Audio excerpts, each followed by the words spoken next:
do what they want, put anything in there they want, look for anybody they choose.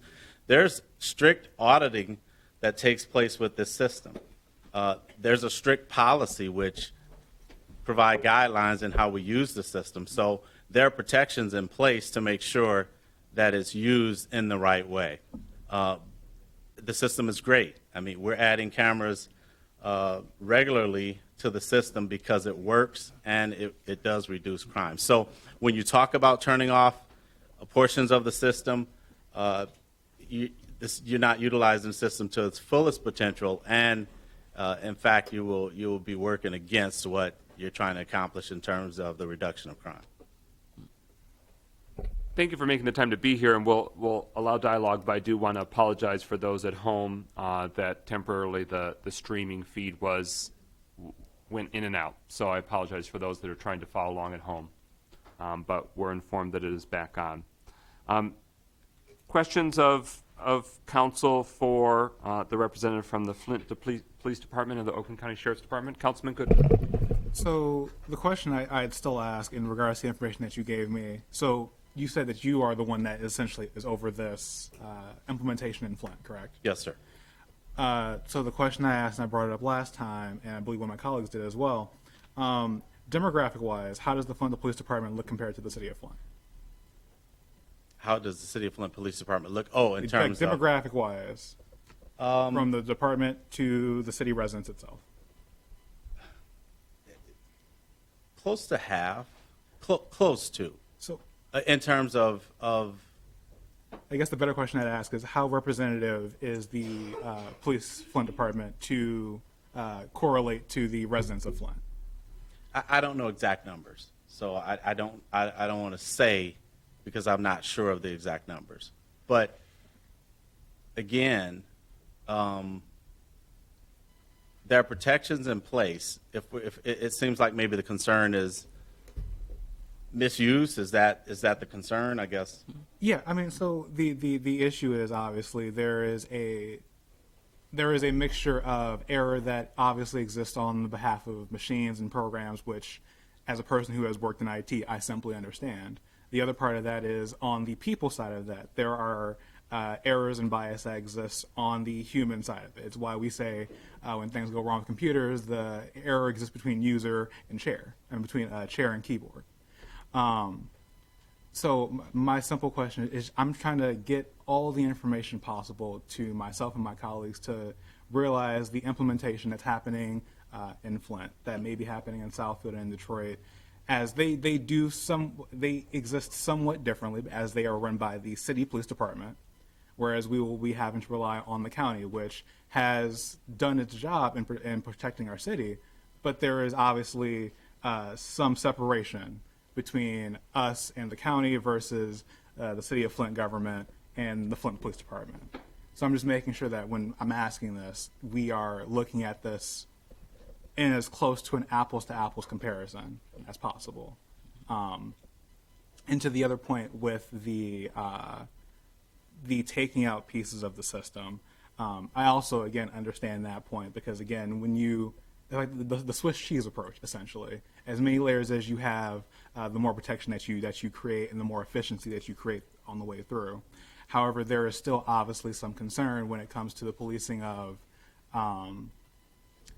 less violent and non-violent crimes and the amount of force and consequences that may be put on someone who may not be deserving of that.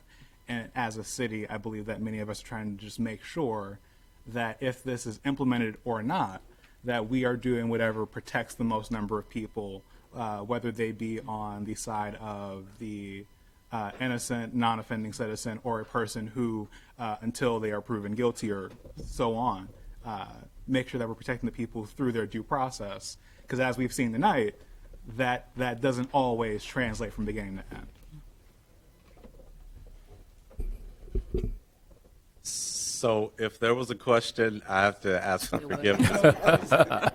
So I mean, there was a lot there. The first question you can really get an answer to. So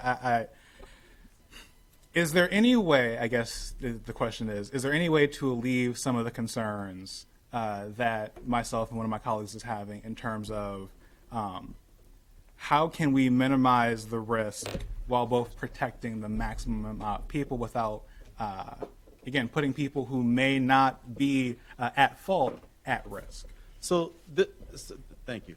So this is not a system that primarily looks for individuals with warrants. It's not that system.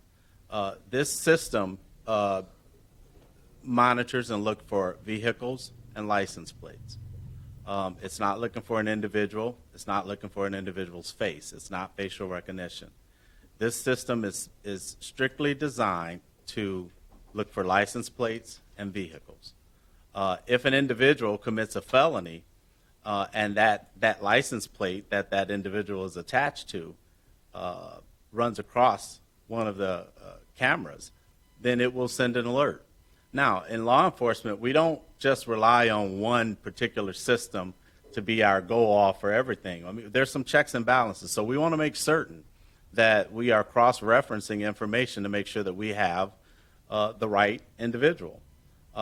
Does sometimes that fail? Yes, but we're talking license plates and vehicles. There's not only one black Chevrolet Tahoe running around the city of Pontiac. There's several, but then there are other factors that can come into play. We can put in the search engine a particular bumper sticker that's on a car or a luggage rack.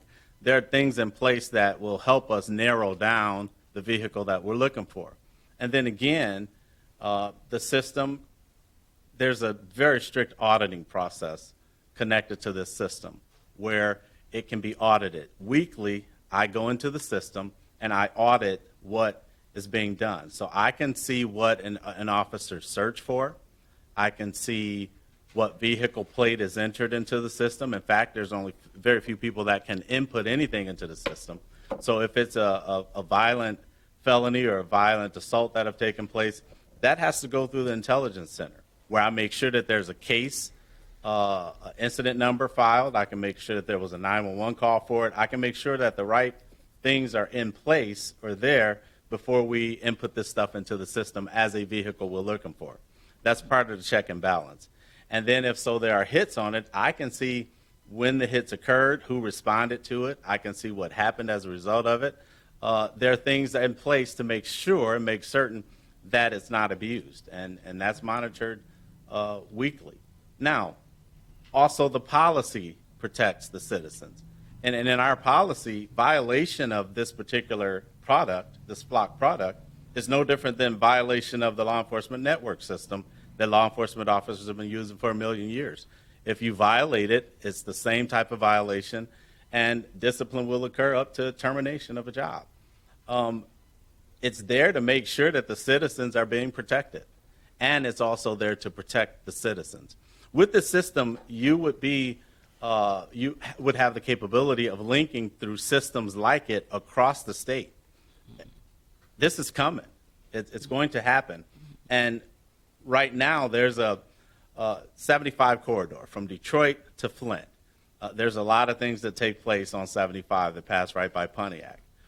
Once criminals find out that they cannot operate the way that they want to in the cover of darkness or hidden in certain communities, then they pick a spot in which they can operate. So in protecting the citizens, which is extremely important to us as law enforcement officers and to you as elected officials, you will create a safe haven for the criminals that will be passing through. Because why run up to Flint when I know that there are 30 cameras on the expressway alone monitoring activity, when I can stop in a safer community that doesn't have the protection that we have utilizing our system? So I hope that answers the question. Councilman Rutherford, Councilman Parker, Councilman Nicholson. The flock system has helped decrease crime in Flint by what percentage? So we've been operating a little over a year. I can't give you exact percentage numbers, but I can tell you that it's aided in several of our major crime drivers who were committing homicides, who were hiring people for hits. Finally, we were able to get the right evidence utilizing flock system to effect an arrest, put him behind bars, and now he'll be going through the judicial process. We have solved several homicides like that. So I can't give you exact numbers because I don't want to give you a number that isn't right where it is, but Countless numbers. I can give you case after case where we have effected arrests on it. My second question is this, what has been the community response in regards to Flock in the Flint community? I know that you've heard a lot about Flint and the issues that we've had, and crime particularly. The citizens are very supportive about it because they feel confident in the fact that it'll be policed right in the police department. So the citizens are supportive of it. I find that the percentage of individuals who would complain about it, and they haven't come to me or talked to me directly, are the actors of crime who are trying to protect what they're doing from the system, and not the citizens. The citizens want change, and they look for us as a law enforcement body and our elected officials in Flint to make sure that they're doing everything they can to support the law enforcement community who are out there working to make sure that they have the tools necessary to do the job. So they are very supportive of it. Thank you. Councilman Parker? Thank you, Brother President. Thank you, sir, for coming down from Flint and sharing with the information that you have. Can you share with us, you've had this system for a year? Yes, sir, slightly over a year. Can you share with us the percent of error? Great question. So this system, and I've been at the police department for 23 years now. I've operated a lot of software platforms. I have not seen a situation yet, and I put the system through the test. I tested it for 3 months before I made it public to our Patrol Operations Bureau or Detective Bureau. I have not seen a case where the system saw a car and didn't give me the right car. It captures an image by a high-powered camera, and it's capturing a plate or the type of vehicle, and it's always been correct. So on our hot list, we have on there if there's a stolen car that passes it, that's automatically uploaded to the system. The car has 100% of the time been correct, the car that we were looking for. So it's always been correct. I haven't found errors in the system at this point. So in addition to the license plate, the make and model of the car matches? Because Yes, sir. there's no such thing as anybody stealing license plates. Well, stolen plates will come up as a stolen plate because it's entered into that same NCIC as a stolen plate. So it comes up, this is the stolen plate driving westbound on Pearson Road. It's the exact plate. So would that be an error?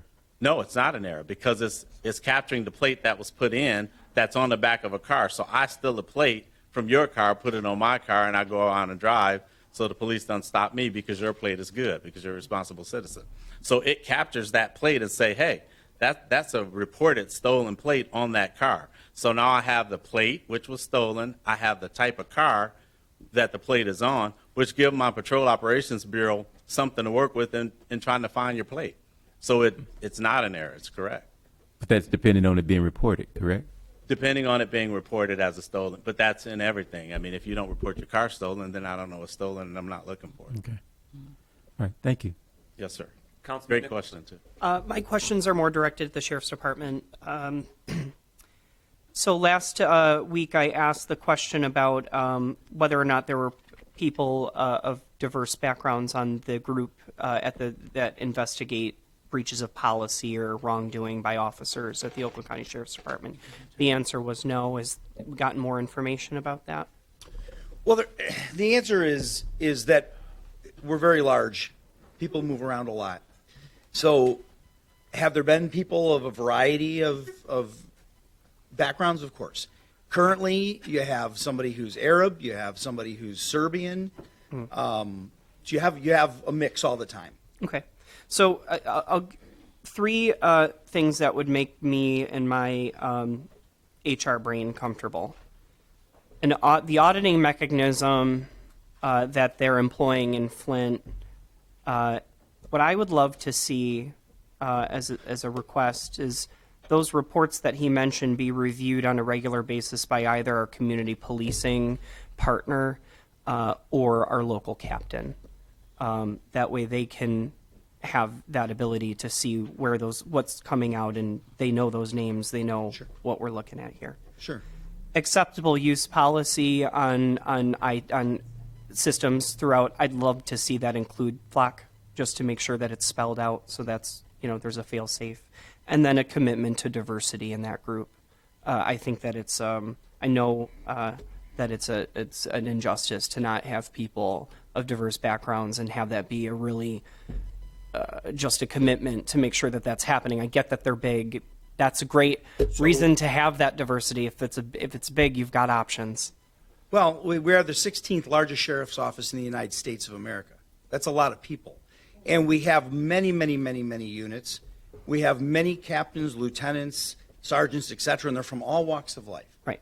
And so I think that we've done quite a good job in that. I've been with the department now as of a week ago, 26 years. Right. And 2 years before that as a reserve officer. And I can tell you I've always been impressed by our department and the diversity in the department. That's great. My point is, I think a lot of things about my life and how I live and my experience. I think people of other backgrounds have other thoughts, and we need to include them as well. Sure. Thank you. Councilwoman Rutherford and then Councilwoman James. Short. So it reads the license plates, correct? It also, does it read expired tags? Does it flag if a car's tags are expired? No. Are you sure about that? Yeah, that's not part of NCIC. NCIC is looking for specific things, right? Amber alerts, felony warrants, stolen vehicles, stolen plates. That there's a list of things. Expired tags are not part of that. Okay. There was a reason why I asked that, because it was given to me. My other question is, if it doesn't read expired tags, and if you said earlier that if you're in the camera, what he said, I don't know which gentleman said that, if it's in the camera system, if anything pops up, let's say you got a warrant for child support, that pops up, then But a warrant for child support is not a felony warrant, so that. no, felony child support is. Oh, felony child yes, it is. support. Felony child support. Yeah, Uh-huh. I suppose a felony child support warrant would pop up. Sure, Yeah, okay. sure. Anything further, Councilwoman Rutherford? No, he answered my Councilwoman question. James. Interesting question. But I'd like to withdraw my concern. I do think the monthly updates, the suggestion that you made to update the proposal. I think the monthly updates, I think the suggestions that Brett made about, and I think Captain Ewing would be a part, wouldn't he be a part of reviewing that data and? Sure, we would Determine- let him know what's going on for sure and give him statistics and let him review data as well, sure. Yeah. And Lieutenant Jacobs would be reviewing it and auditing it, and we have a privacy officer at the sheriff's office who would also be reviewing it and auditing it, and then we would also provide it to either community policing or Cap Ewing, sure. But I think that there are enough controls in what you have recommended that, we can go ahead with it. Because we're looking at monthly updates. We're going to have our own captains looking at this data. We will be getting monthly updates, and this is a trial for a 6-month period, so. What it would be helpful to know is, do we want to have it be the 6 and 6, or just straight up how it was originally, the 12-month period, and kind of leave it? What's the sense? 6 and 6. 6 and 6. And I don't want to steer the council away from where it wants to go. One of my resolves in the amendment talks about sort of limitations, where the conversation was at. Mm-hmm. Does the council want us to sort of do the Flint approach, where it sort of works as its current system, or do we want to have it be explicit? Do you have a sense from that? Do we want to do the sort of it catches what it catches, or do we want to make it explicit for the Pontiac trial? We have an amendment on the table. Right? Yeah, but it does two different things, and I don't want to screw us up by if I'm locking in half of it that the council actually doesn't want. So I would have to remove my amendment. Well, It's open, right? yeah. So, but that's why I wanted a sense of informally if we wanted to go with the Flint model where it's the crime tool and So the amendment, as I understood it, and why I supported it, was that it stated that there would not be a reaction to a clear and present danger unless it was a clear and present danger. So felony I mean, to me, in common practice in Flint, you're not responding to felony child support things when they pop up, right? Is that a clear and present danger? No, we would respond to a child abduction where there's a child in the car, but Yeah. a felony Yeah. warrant for child support, we're a little more busier than that. So no. Yeah. So we could still vote on this amendment, and then I might have one final proposal that further, I think, tweaks what we want to accomplish. But so the amendment before us is saying that period of 6 months, and that at 6 months we can continue for the final 6-month period, requiring monthly updates provided in writing to council leadership and the mayor. Requires that only felony warrants that impacts a clear and present danger to the health and safety of others be pursued.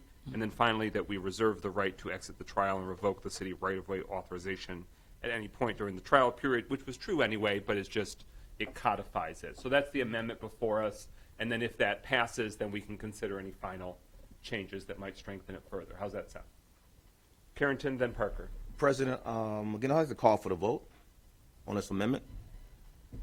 All right, so calling the question is, it requires a vote for us to vote. So all those in favor of voting on this amendment, how about you raise your hands? All right, that carries. So we are now voting on the amendment itself. So his call to question is a parliamentary procedure that says, all right, we're not talking about the amendment anymore. So we're now voting on the amendment language, and then we'd be back to the main motion as amended if it passes. Roll call, Clerk Doyle. James, Yes. McGinnis, Yes. Nicholson, Yes. Parker, Yes. Rutherford, Yes. Carrington, Yes. Goodman. Yes. 7 yeas, no nays. All right, that motion carries. We're at the resolution as amended, and I was working on, based on the conversation where it was going, clearer language on that second to last. Right now, we've just amended it so it says, further resolved, the city requires that only felony warrants that impacts a clear and present danger to health and safety of others be pursued. And it might make more sense, and I'll read it and discuss it before I make the motion, so if we don't want that amendment, we're not creating more work for ourselves. Further resolved, it would instead read, further resolved, implementation of the program in Pontiac focuses on vehicles reported as stolen, vehicles involved in suspected abductions, and vehicles associated with owners that have open felony warrants that impacts a clear and present danger to health and safety of others be pursued.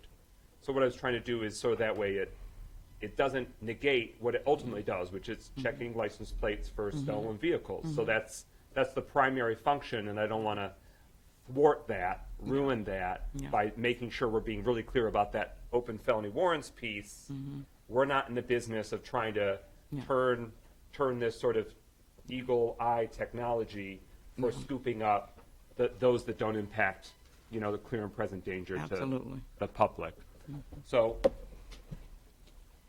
any feedback from Flint or the Sheriff's Department on the amendments that we've talked about so far? So before we get too far down the road, any material concerns in terms of implementation?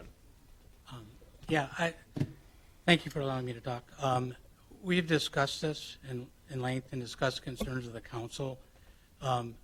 From our leadership and talking with the substation, we can't limit or turn things off and not utilize the entire program. And the reason why is there's other agencies or other municipalities that are part of this pilot program. And if we don't have the ability to say we can't do this in this area, but we can do this in any other area. We hear you about the serious felony warrants, and it's all about, as the sergeant said, is taking care of crime, fighting crime. And we understand everything that the council said about the respect of the citizens and how you want this program to run. And we're very comfortable with the original amendment that you read originally, because we feel we can work within that, knowing that we have these other municipalities. But it would be very difficult for us to have the program here based on the limitations that you just read. Well, Mother Nature technology has just flickered with the feed again. So could you repeat that again for the people at home, Lieutenant Jacobs? I'm sorry to do I'm that to sorry. you, but it's a very. I'll try to remember everything I said, but basically, because we're utilizing, other municipalities are using the system, if we were to limit in one area what we're looking for on the system, it limits it in all the areas. We don't have the ability to just do it for a single municipality. The first amendment that you read, we were very comfortable with it, and we're comfortable with how you explained the felony warrants. But to go farther and limit it even more would make it not viable for us to use in the city because will affect other communities. So to confirm, to make sure I've got it right, that further resolved, the city requires that only felony warrants that impacts a clear and present danger to health and safety of others be pursued, that language you feel works with the functionality of the NCIS and what you're requiring. The NCIC, yes. I'm sorry, correct. look at me. I'm sorry, I didn't correct you, but yes. No, I'm trying to rely on CBS Yes. crime programming. NCIC is the system is for serious felonies, and if we put something in our state computer that doesn't meet their guidelines, it doesn't show up in NCIC. Okay, so with that, it sounds like the language that's before us, that there's no sort of implementation objections from the community to our north that's been implementing this for over a year and is expanding it, and also for the law enforcement entity that will be implementing the trial period in our community. They don't have any concerns, so I'm not going to try and make an amendment that adds more constraints or more confusion, so to speak. All right, Nicholson, Rutherford, Parker. So my question is, how does that get implemented on a daily basis? Where does it, so there's someone that's reviewing this information that's coming out, or someone's going in to find it. Is there a constant review of the information and we're getting alerts? Is it both? And how do we, or is there a policy or a procedure that's going to be put into place that says, I mean, we're a trial, right? We're the only contract that you're using this system with, right? So we're starting, no? Oakland County Sheriff's Department has block cameras? Yeah. Lieutenant Sherry. Where? Yeah, so a couple things. So we have the policy. Uh-huh. If it's in NCIC, that's just a normal hit. If one of our detectives wants to put in a plate for, let's say, a murder, they have to fill out a whole host of things, Sure. the case number, why they're putting it in, etc. Then our privacy officer will automatically always audit those ones that are placed in by hand. For the community's benefit, can you help remind what NCIC is and is not? Yeah, that's the federal government. So what comes out of that? What is a hit and what wouldn't be a hit? The Amber Alerts, the felony warrants, the stolen plates, the stolen cars.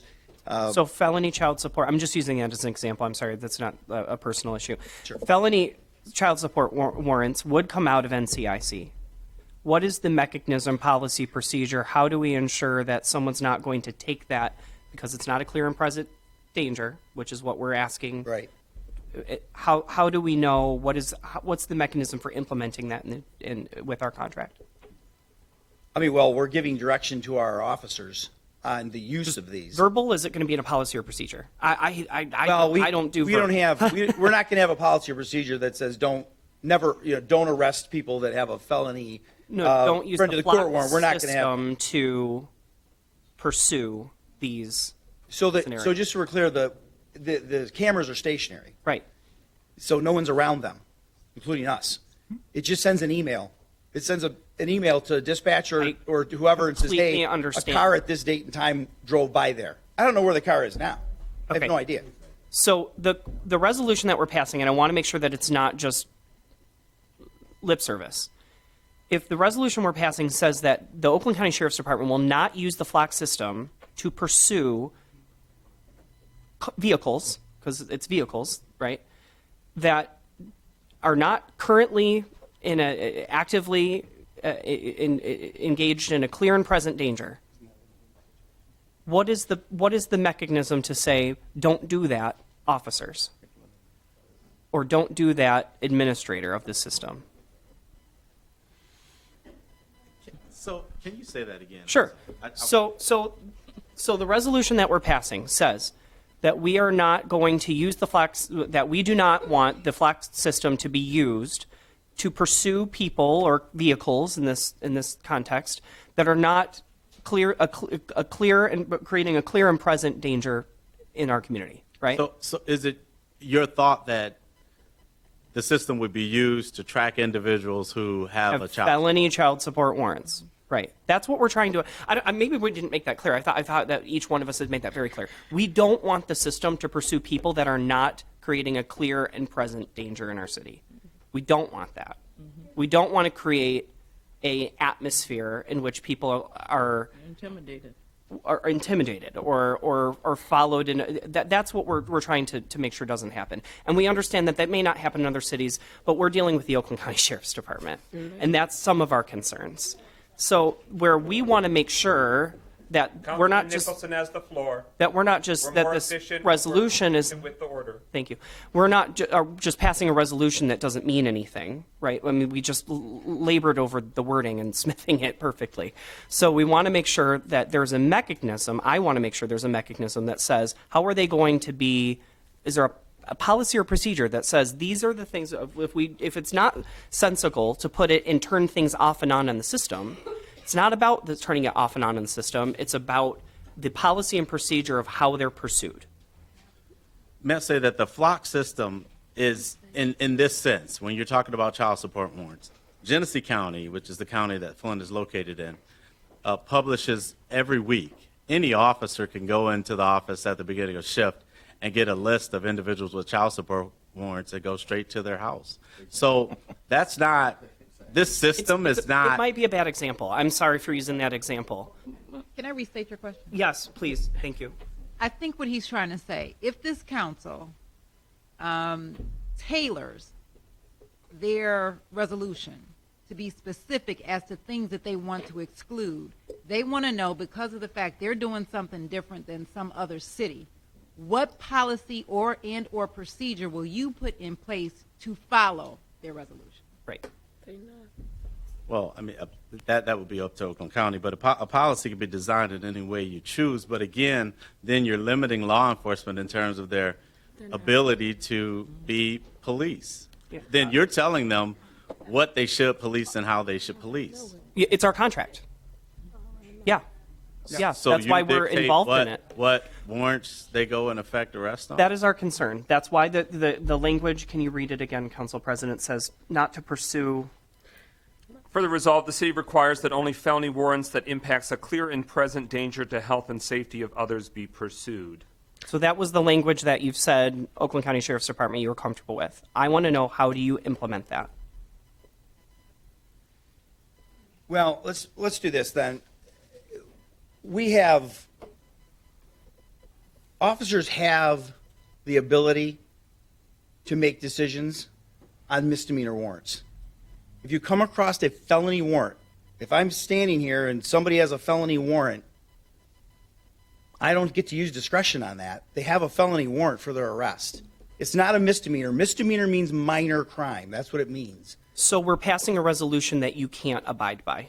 Well, the problem is that there's multiple, we have 12 substations with multiple municipalities, and we have to be able to have that in front of us. They're all turned on, and we just go out and we do what we do. Yeah, I to just limit don't it wanna just waste to certain things in this municipality, but not in that municipality, becomes problematic. Right. Thank you. Carrington? Oh, yes, thank you, Council President. Oh, Melanie, sorry, Rutherford, I already called her name. He's on me. Gotta recognize him. Rutherford. In Royal Oak, there was no limitations on their system. Not that I'm aware of. I mean, I don't know. I don't work for Royal Oak, but I don't know if they've turned anything on or off. I have no idea. Okay. So you said earlier that it's confusing to me. How can you say you don't know, but they have the exact same system? There has to be certain communities have things set in place to protect their citizens. I'm not trying to protect a murderer. I want to be clear because I don't want anybody to misquote what I'm saying. What I'm saying is the abuse of their, sir. Yes. Thank you. Go ahead. The abuse of the system is what I'm worried about. I understand that. But to understand is one thing, to implement something is another. And so that's what, I mean, you can shake your shoulders. I get it. You know what I'm saying? But you asked the citizens to trust you as a council person. Absolutely. So Hold on, what you said? the citizens trust you as a council person, yes? So- So, but you don't trust me as a police officer? So I'm you want the confused. truth, or you want me to tell you? First of all, this is not a debate. I'm actually asking you a question. So let's be clear about the tone in which you're taking with me, because we're not going to be disrespectful, okay? We're not being going to do that. disrespectful. No, but you were. So let me respond. Okay? I didn't have an attitude when I asked you the question. I was asking for clarity. There is a difference. When and if I have an attitude, you would know. The reason why I'm asking you this is because of first of all of these murders happened in my district. So this is personal to me. Yes. So let's get this straight. Number two, I'm asking because I do not want people to feel in fear if they trying to get themselves together. They're setting themselves up to pay off what they're trying to pay off. And then they feel like, oh, because I just ain't got it together at this moment, you're going to arrest them. So don't mistake passion for being angry. I'm passionate because these things happen in my district, so it's going to affect people in my district more than anybody. That's why I asked you that. So when you come up here with a excuse me, bruh, when you come up with a haughty attitude, you're gonna make me get defensive when I'm trying to help you, sir. I'm asking for clarity so that the citizens don't feel like they're gonna be the police state. That is why I asked you that. Okay? So the question's about Royal Oak? That's what I was asking. Okay. This is the Oakland County Sheriff's Office, not the Royal Oak Police Department. And the problem is, even though it's the same system, they can turn things on and off. We can turn things on and off. It's not one system for all of Flock. Like, if I turn something off, it doesn't affect Royal Oak. You know what I'm saying? That's what I'm saying. So Royal Oak does what they do. We do what we do. If they decide to have every single box checked and we decide not to, then that's the difference. All right, we're going to continue with the speakers list, and for the sake of order, please identify if you are asking a question to somebody, so that way we are clear in terms of who has the floor. Councilman Carrington. Yes, thank you, President McGinnis. Actually, this is a question. Concerning Oakland County, how many municipalities Oakland County is actually, you guys going to be supervising these particular flock cameras? Well, we have 12 substations with 15 communities, but we were only going to put them in 2 other communities, and then the bulk of them in Pontiac. Okay, thank you. Now, actually, I also want to make a statement, and I know I can understand my colleagues' concerns, but it's always going to be some kind of debate surrounding personal privacy versus public safety. And I'm sure this debate will not end tonight. Because the elected officials that come after us will also be debating this as we think about how to deter crime. Speaking from my perspective, I know my community wants to live in a community with limited or without crime. License plate readers are only a limited tool used to assist public safety officials from a reactive response to crime. Basically, they're looking for something that's more than likely already happened, right? That's a reactive response from crime. As an administration, council, or other elected officials and community members, it is our responsibility to work collectively to create proactive strategies to fight crime in our community. And that comes with our policies. We talk about mental health in our community and other concerns as we start working towards the task force. But we can do both. We don't have to do one or the other. We can do both. And this is a trial run, 6 months. We get monthly data that we're going to look at as a council administration in our police department. If we see something that is wrong at that time, we can remove it. We can remove it. But right now, if we're talking about making our community safe, and I sit here and went to a town hall and I heard everybody talk about how they want to make the community safe, then I'm trying to understand what balance. What's the balance we're looking for here? Because we have to do something. I'm not against what the council said, not at all. But I do know that this is a 6-month trial, and we got to move forward in some shape or fashion tonight. Or we need to vote it down, or we need to vote it up. Whatever we decide, I can stand with either direction, but we need to do something tonight because it's on our docket. So I'm asking the council. I don't want to call for the vote because I want to give everybody else an opportunity to speak. But we do need to make a decision. Parker, then Goodman. Thank you. I believe the gentleman, James. if I'm not mistaken, the gentleman back there with the mustache, when he was at the mic, he said that it would be very difficult for the changes that we want to implement to be able to support the surrounding areas programs, correct? If Yes, we correct. implement it here. Yes, You sir. said that. So then if the plan, so then what is plan B then if what we're implementing won't support the others? What do we do? I mean, if you decide to vote down, No, if we keep the system, but you do what we ask. if we do what you ask, Can you do what we ask first? according to the, According to the amendment that we've presented, can you do that? No. well, I think because of the explanation, we got more on the serious felonies, and the information brought up about the felony front of the court warrants. The front of the court unit does work directly for me.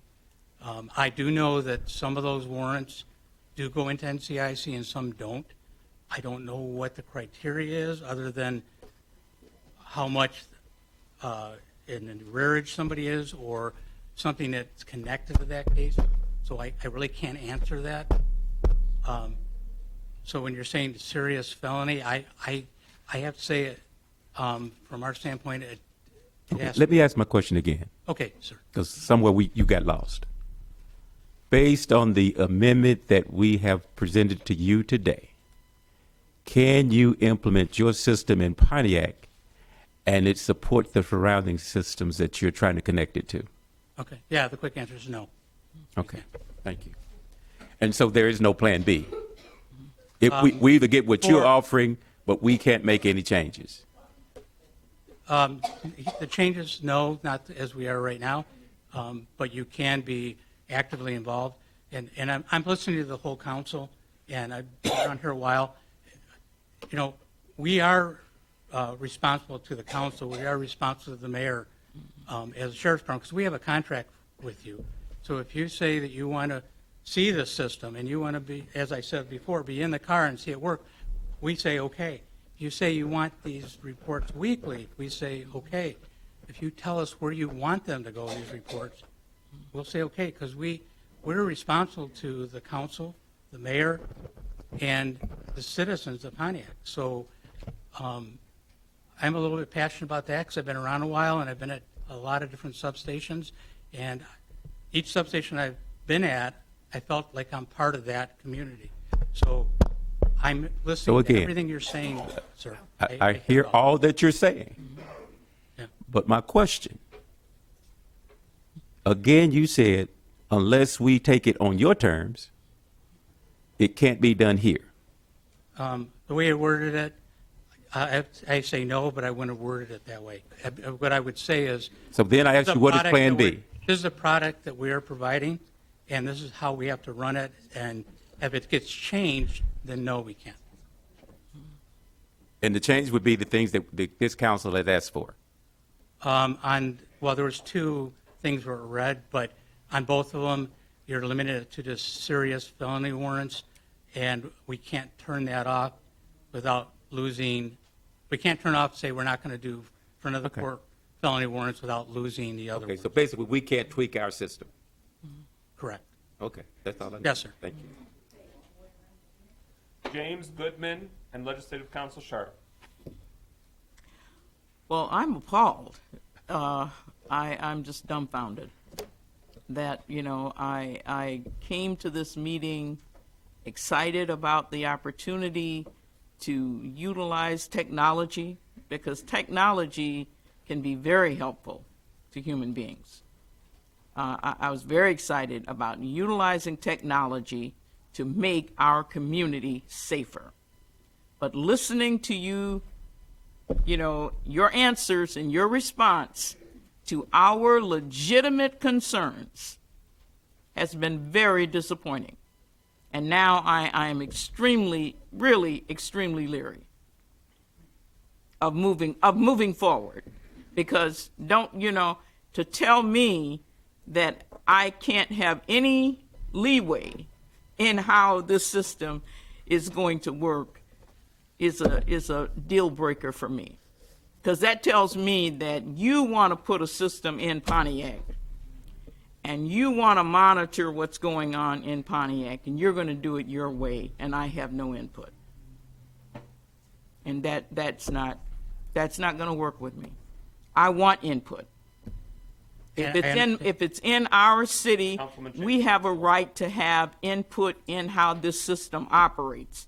And if it's, I don't believe for one Order, minute please. that the Please. system Councilman is James has the floor. My goodness. that it's not possible, to make that happen. You said yourself that his original Councilman James. has his the floor. original one was one that you could implement, that you had no problems with it. And then when people asked for how you're going to make that happen, to carry that out, then you backed up and said now that you can't do it. So it's this whole exchange really has been very disturbing. It has been very disturbing, and it has really proven the concerns that have been shared by my constituents, that this is a serious decision that we need to make, because we are all very concerned that Pontiac residents are not unfairly targeted in this new in this situation. And listening to you guys, I'm sorry, but I'm very disappointed in your responses to this resolution. Councilman Goodman? Can I answer, or? No, unless the councilperson likes to yield to you. I would not. Okay. So, to be clear, coming into this, I have been apprehensive from the very beginning. I will say that having the officer from Flint, in my opinion, originally was going to help you amongst my colleagues, because there was, and I will say absolute credit to you, the way in which you addressed council, and you as well, is very, very useful and conducive to how council works and our work as a deliberative body. What I do have a problem with is now the second week in a row in which a council member has been disrespected by a member speaking behind there. But regardless of that, the other issue that I find, to my colleague's point, is that multiple times during this conversation, we've been told essentially, oh, yes, if you want to implement that, that is something that you can do, if that alleviates some of your concerns. And then it is then walked back or worded differently or changed in some way that now causes for greater concern. Again, my opinion on this has relatively changed very little. However, the way in which information has been provided and the way that conversations have been had with council has only gone to show and highlight, again, the problems that have been brought forth and some of the underlying concerns in how tonight is played out.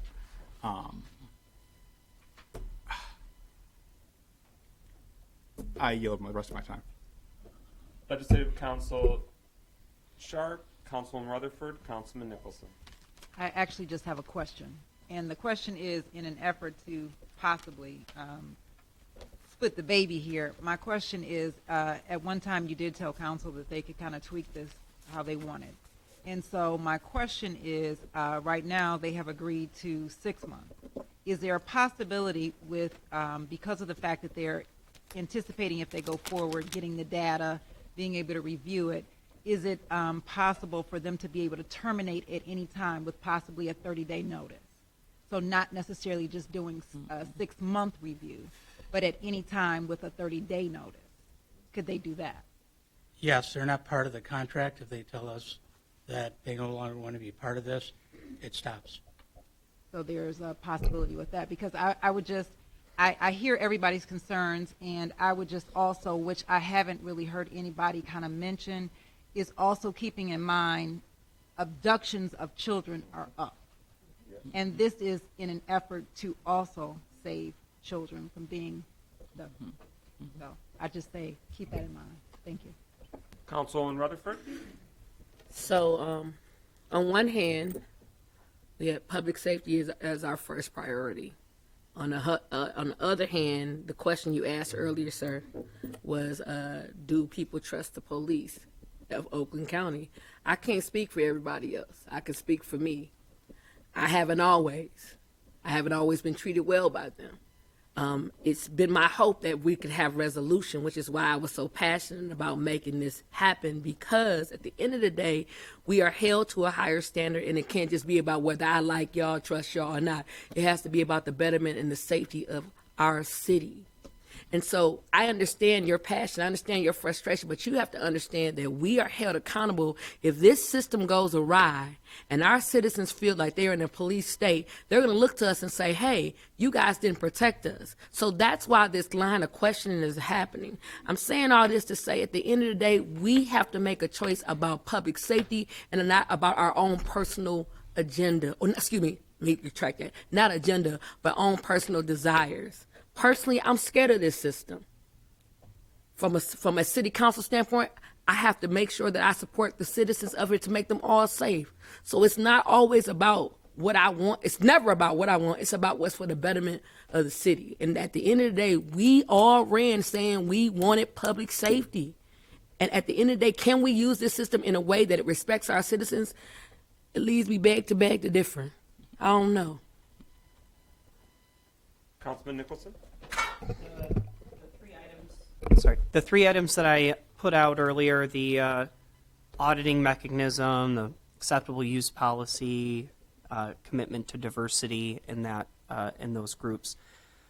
Those are the things that I had hoped would be embraced more during the conversation, to say, oh, absolutely, we'll do that. I got the auditing part. Yeah, we can send reports.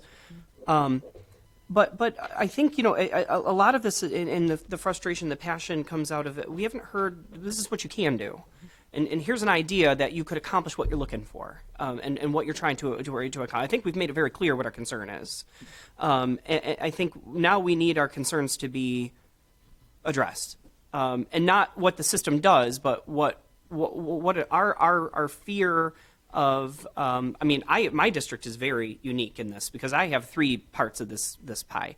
I have a group of people who are afraid because of mistreatment in their community. I have a group of people who their constitutional rights is the thing that they really are worried about. And I have a group of people who really want me to do this and say absolutely. I'm split three ways. So I can't make it clear. I'm here to represent them, and I have to vote the way that they would want me to vote. Those three things, I think, would help each one of those three categories feel a lot more comfortable. When I was elected, was invited by the sheriff and the undersheriff to sit down and talk about what my concerns are and what I'd like to see in my district. And, I think when I met with them, they were very open. They wanted to collaborate and have this conversation. I think more collaboration can be done before I'm willing to move forward. Mayor Grimal.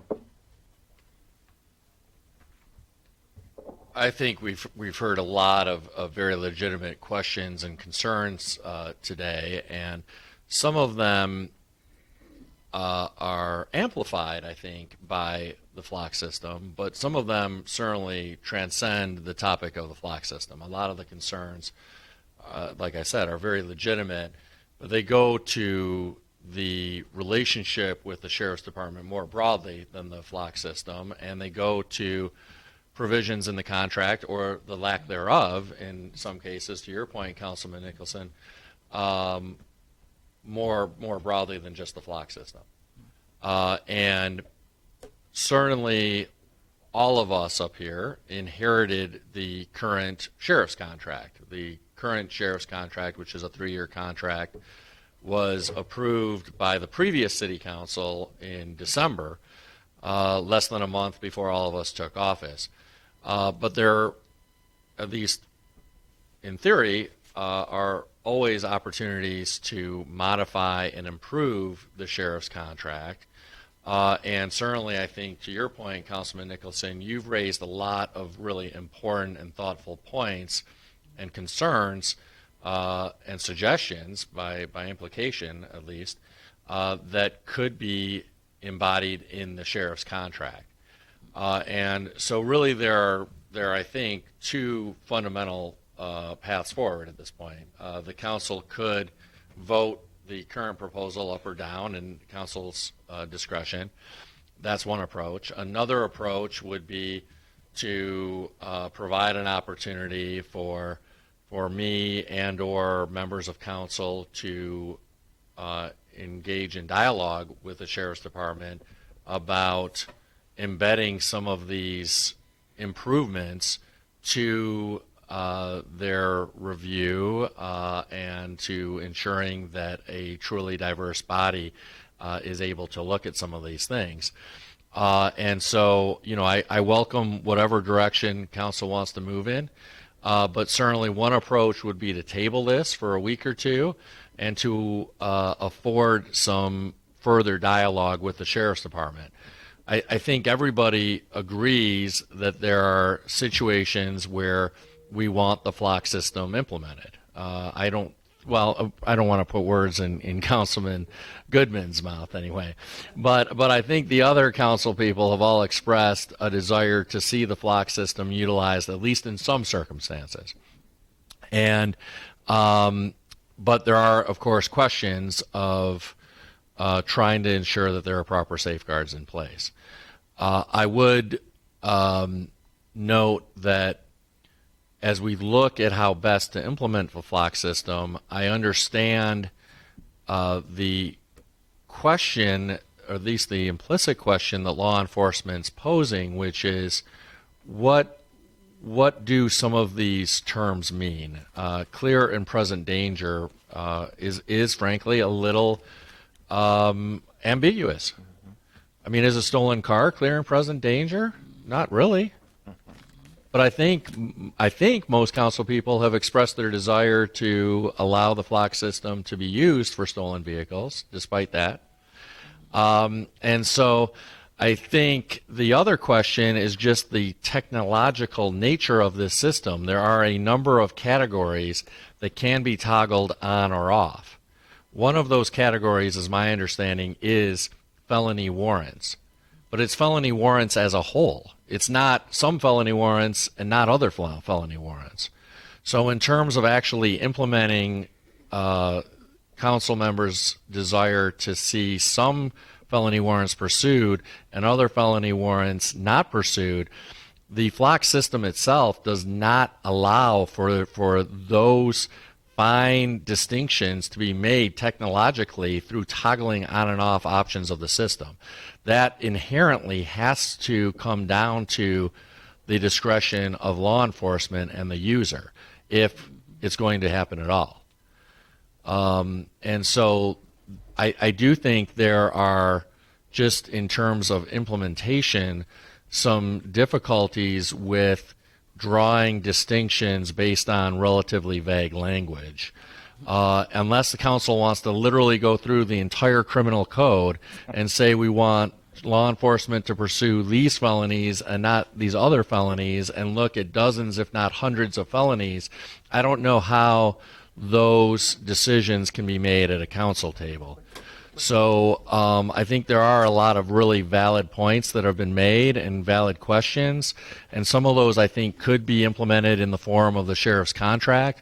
But in terms of this broader conversation of some felonies and not other felonies, that is, I think, a very difficult thing to implement as a practical matter without ultimately relying on the discretion of law enforcement.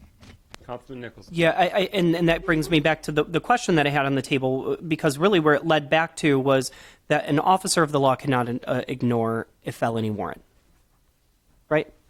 So I really have to remove my What we'll do amendment. is we'll make an amendment, because strike it, and then Okay. let it debate it on the merits of the. and then sure, and yeah, because it's not they can't. Yeah, so going through that process would be futile. There's no point. They can't ignore it. It's part of their ethical code as an officer. Is there a motion to strike the resolved? The city requires that only felony warrants that impacts a clear and present danger to health and safety of others be pursued. And I make the motion. so it's been moved to strike that resolved. Is there a second? Support. Moved and second. Any debate on that amendment, which we're just taking the language that it's most ambiguous and most in debate, and then we'll get back to the main motion, which deals with the system, the time period, the reporting, et cetera. Any further discussion on this amendment? The question is striking that resolved the city requires that only felony warrants that impacts a clear and present danger, et cetera, be struck, be removed. Hearing no further debate, speakers list exhausted. Roll call on that amendment. Clerk Doyle. Yes. Parker, Yes. Rutherford, Yes. Harrington, Yes. Goodman, Yes. James, Yes. McGinnis. Yes. 7 yeas, no nays. All right, we're now back to the main resolution as amended. So we still have that it's a 6 month and 6 months, monthly updates on the trial period in writing to council leadership and the mayor, and that the city reserves the right to exit the trial and revoke the city right-of-way authorization at any point during the trial period. So that's the amended resolution before us. Councilman Goodman. If there are no objections, I'd like to call the question. Yes. I have a point of order. Okay. So at the mayor's request, there was an idea on the table that we could potentially table this so they could have further discussions and conversations. Where would that opportunity be? Do we need to take up the motion first? Well, the motion to call the question comes first because he's just done it. And so is there a second on the motion to call the question, Yeah, which withdraw. ends? Second. What's that? I second it. Well, she said. There you go. So there's a motion and a second, which essentially would end debate, and then we vote on it. So not tabling, it's the question before us. Yep. Point of order, yeah. Mr. Chair. Just sort of in reference to Councilman Nicholson's point of order question. Certainly, regardless of how council votes on this, including approving this motion, if council chooses to do so, would not foreclose dialogue seeking to amend the sheriff's contract to address the concerns that Councilman Nicholson has raised. And I am committed to doing that regardless of how council votes on it. So seemingly we may move forward in voting this down. If that were to happen, the current language that's in the resolution would not likely be useful. There would likely be a new resolution. Is that probably the case?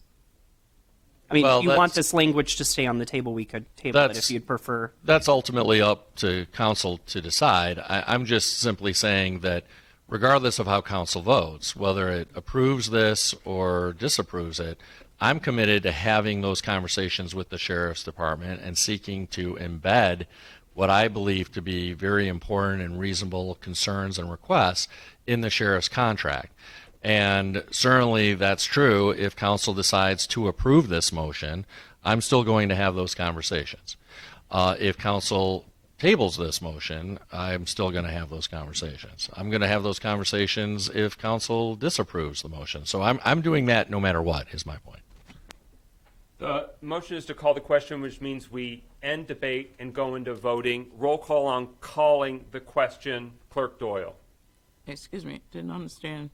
What are we voting on? We are voting on ending debate. Calling the question is basically saying, all right, time to go to the main motion before us. So if this motion fails, the speakers list continues and we can debate the motion further.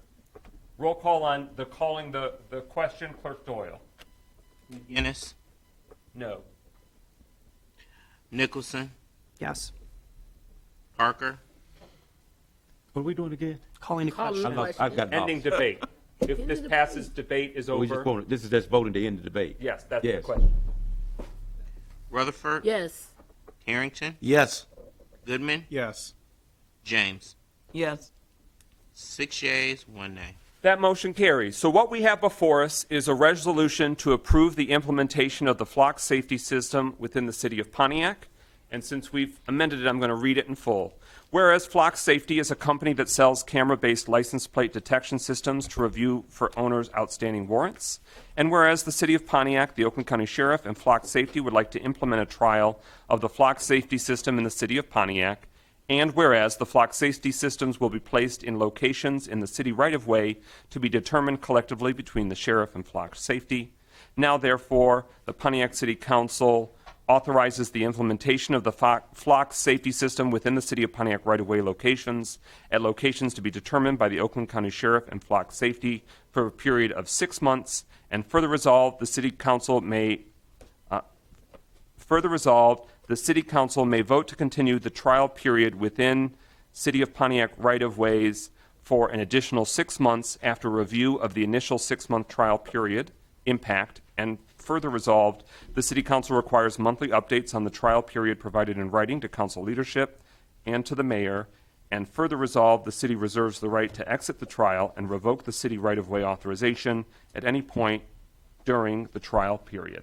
So with that, we now move into roll call on whether you support this resolution as read, yea or nay. Clerk Doyle, roll call. Yes. Rutherford, Yes. Harrington, Yes. Goodman, No. James, No. McGinnis, Yes. Nicholson. No. 4 yeas, 3 nays. That motion carries. We are now on to the next. Is there a motion to adopt the council resolution expressing gratitude to Congresswoman Brenda Lawrence and Senator Gary Peters for their leadership on postal service legislation? So moved. Support. Moved by Nicholson, seconded by Goodman.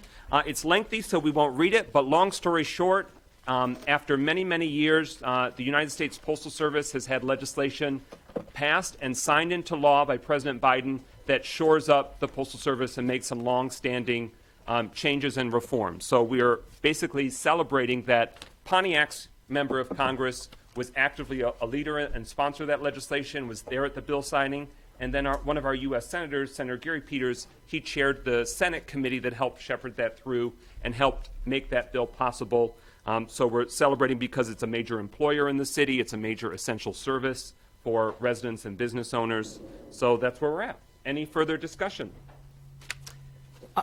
Council President, is there a portion of this resolution, I think I saw, that talks about Congresswoman Lawrence's service to the Postal Service, her career? Yes, and I'm sorry for being hasty, just want to be respectful of everyone's time. I used to work for Congresswoman Brenda Lawrence and worked in the U.S. Postal Service issue advocacy for her, so it's something that for decades she actually worked for the United States Postal Service, one of the few members of Congress that did so. And so she offered the unique perspective of having started as a letter carrier and then working in administration for the Postal Service. And it's part of the reason why she was so uniquely focused on making sure that that essential and very important function of the federal government has the resources and the policy structures so that it succeeds. So thank you for highlighting that. Any further discussion? Hearing no further discussion, speakers list exhausted. Roll call on adoption of the resolution expressing gratitude to Congresswoman Lawrence and Senator Peters for their leadership on postal service legislation. Roll call, Clerk Doyle. Harrington, Yes. Goodman, Yes. James, Yes. McGinnis, Yes. Nicholson, Yes. Parker. Yes. 6 yeas, no nays. That motion carries. Is there a motion to adopt the council resolution calling for reestablishment of the United States Postal Service post office location in downtown Pontiac? So moved. Support. Moved by Goodman, seconded by Nicholson. So the first part was buttering them up, and now this part is, here's the hard ask. The hard ask is that now that the Postal Service is on more solid ground financially, and they are no longer under threat of closing a lot of the rural post offices and other, there are over 40,000 post office locations in America. Pontiac used to have one downtown, and that's important for supporting the downtown, growing business climate, but also just to be another option and resource for Pontiac residents. So this is in addition to the existing post office location on Huron, and of course in addition to the major employer of the Michigan Metroplex on Glenwood. This is saying, hey, now that you're on more solid ground, let's return and reopen a post office in downtown Pontiac, located in District 1. You bet. Any discussion on the resolution before us? All right, Councilman Parker. I'm somewhat confused because I go to this post office 2 or 3 times a week. When did it close? There used to be one on One on Huron. North Saginaw and Oakland Avenue. And then in previous decades, one on Huron. So we're not voting on one in Huron.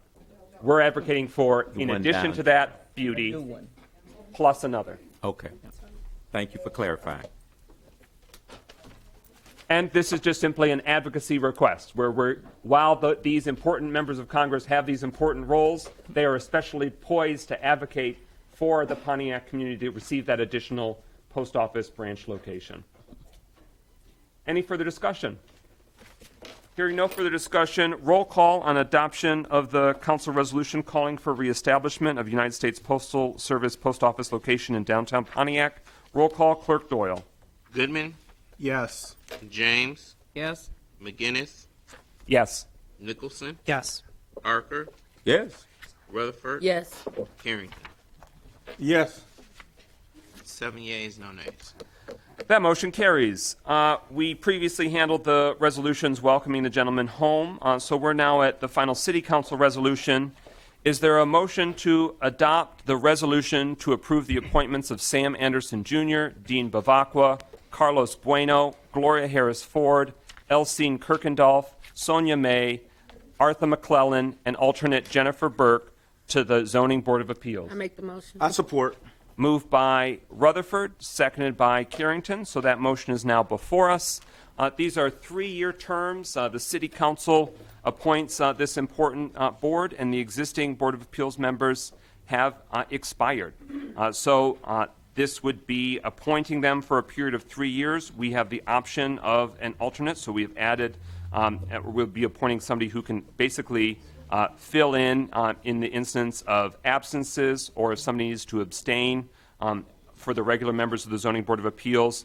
It's important the final the final resolved, their appointments are contingent upon their signed acknowledgement of an agreement with the boards and commissions' conflict of interest policy in order to best protect the integrity and transparency of the city. So it's the same conflict of interest that's now been implemented for the Planning Commission. We are continuing that same best practice for the Zoning Board of Appeals, because it has, this board, their decisions have important implications for property development, items with financial and real estate implications. Any discussion on the motion before us?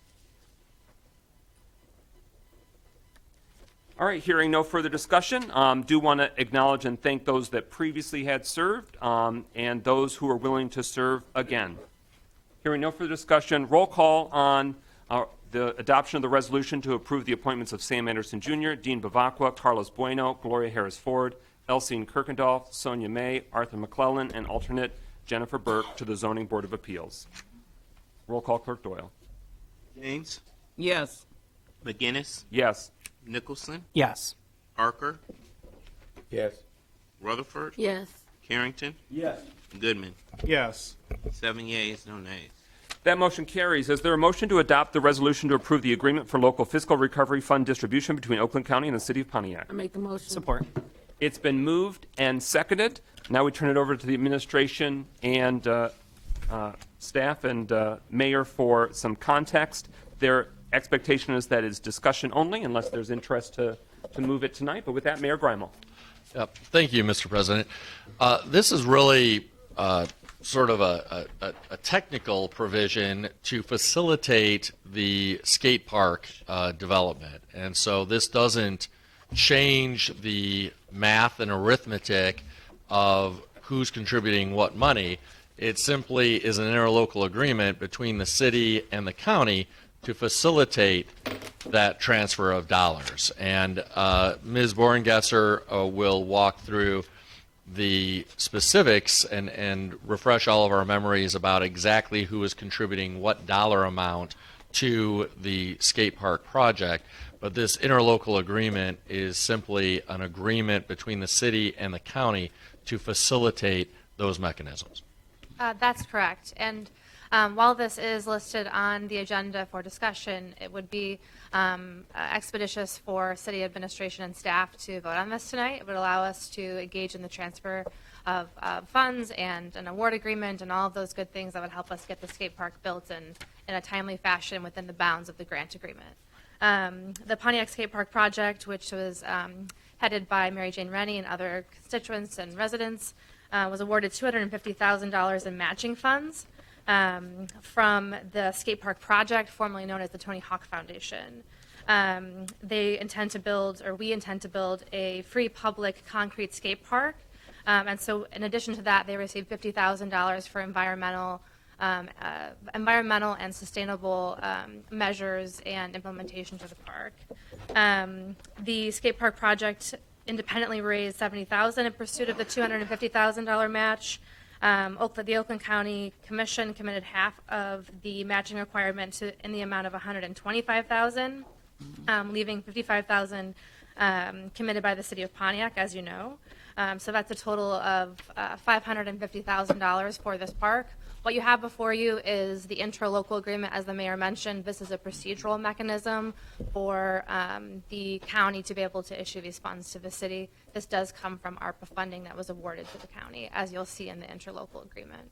So what you would be voting on tonight is allowing the mayor to execute this agreement. Thank you. Councilwoman Rutherford. So I would like to try to not table it and actually make it as an action item so that they can actually get the funds.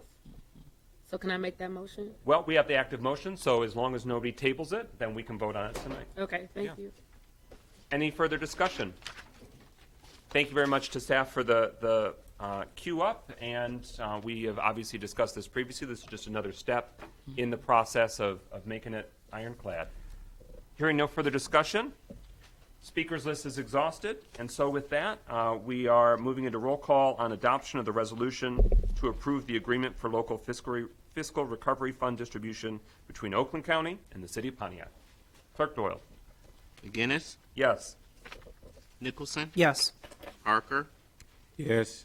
Rutherford, Yes. Harrington, Yes. Goodman, Yes. James.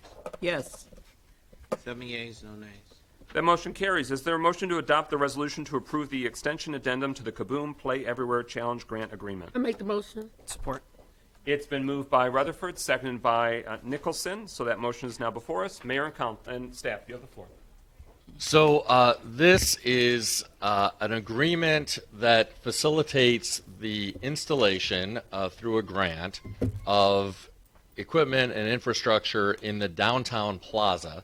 Not a park, I want to emphasize and underscore. I know there was quite a bit of debate last council term about that. But in the plaza that I think is most commonly known as the open space, the public space next to Fillmore 13. Yes. This originally, this grant, I believe, was accepted and an agreement was entered into with the approval of the previous city council that I believe actually voted on both of those things. There was an extension to that grant agreement because the grant agreement required the funds to be spent within a certain amount of time. There was originally an extension to that that was signed by the previous mayor, although it wasn't voted on by council. We want to further extend that to a date this summer, and Ms. Borngesser can explain the specific term of the extension. And while we may not actually need council approval to enter into that extension of time, we thought it made sense to bring it before council and seek your formal approval for that extension of time within which we can spend the funds and install all of this infrastructure in that plaza. Ms. Borngesser? That about does it. This was a grant agreement that was accepted by the former council. It's dated July 2nd of 2019.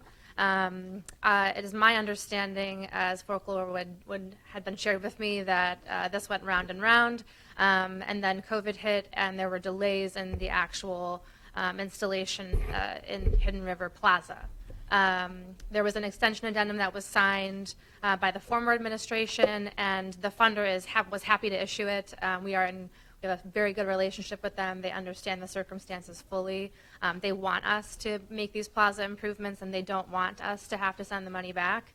And so they've issued us another extension addendum. This runs through the end of the city's fiscal year, and we are on schedule for having the project completed and the grant closed out on. As you know, that's an administrative process in and of itself. and to be in good standing with the funder to pursue future funding for future projects. So what you have before you, again, I would love an action on this item to approve the mayor to execute this extension addendum to allow us to complete the improvements in Hidden River Plaza and close out on this grant award. All right, first on the speakers list, the representative for Hidden River Plaza, District 1, Councilwoman Rutherford. I want to make this into an action item, and then is that instead of us waiting on it, can we just vote on this tonight? Yes, as long as there's no motion to table. But I do want to say this. Let me tell you why this is important. To have a place where our artists in our community can actually perform that is free to the citizens is of the most importance. Music, shows, plays outdoors, Shakespeare in the park, if you will. We can dream big because we have an actual pavilion. And I know to some that don't mean nothing, but to me, music saved and made me, and it protected me, and it honored me. And so to me, making sure this happens is of the utmost importance, because without music, I wouldn't be the human being that I am. There's so many students, and I'm not grandson, I'm being funky cold Medina one moment.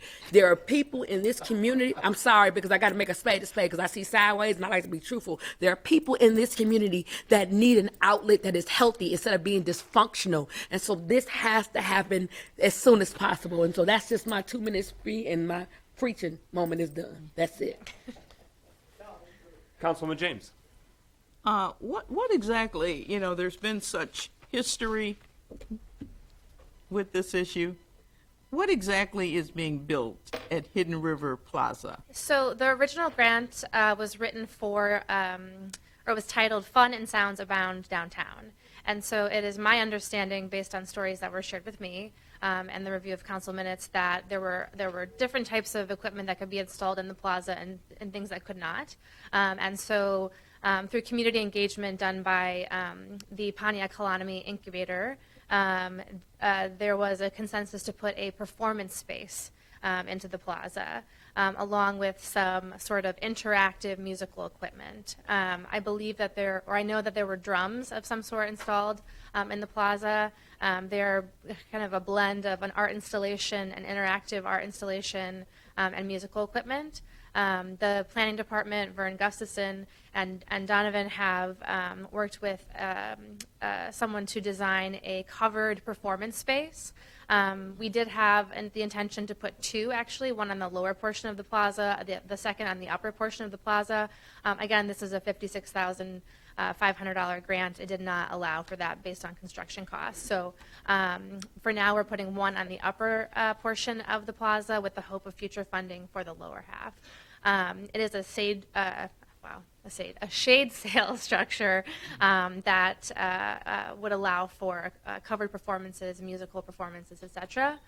We do intend to seek further funding for the plaza and the alleyway and other portions of downtown, and perhaps run electrical out there so folks can plug in audio equipment and things like that in future developments. But for now, it is a shade sail covered performance space.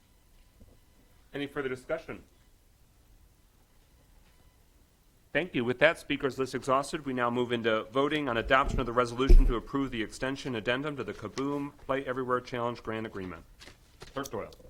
Nicholson, Yes. Parker, Yes. Rutherford, Yes. Harrington, Yes.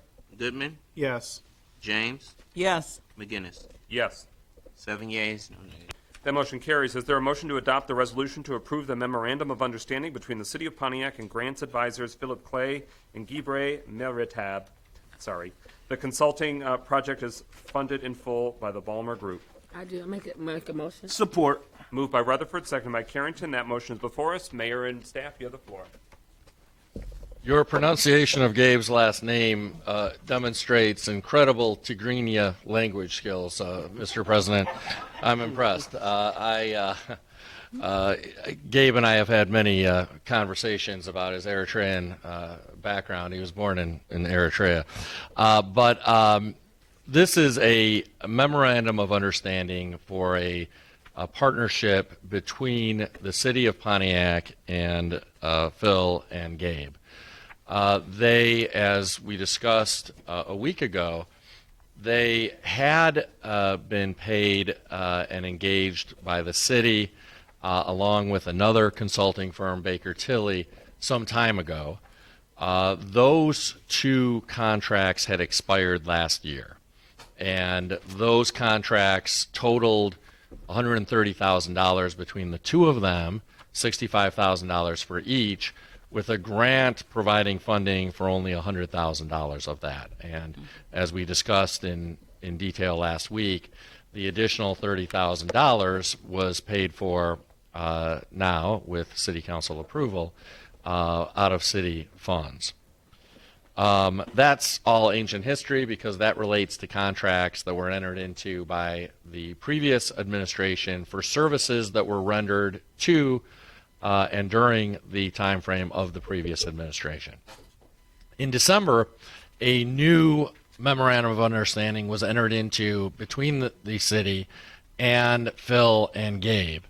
That was entered into in December, and the previous mayor signed that agreement, but did so without city council approval. The good news is that the entirety of that memorandum of understanding is paid for through grant dollars. So the city is not on the hook for any amount of the payment to Phil and Gabe.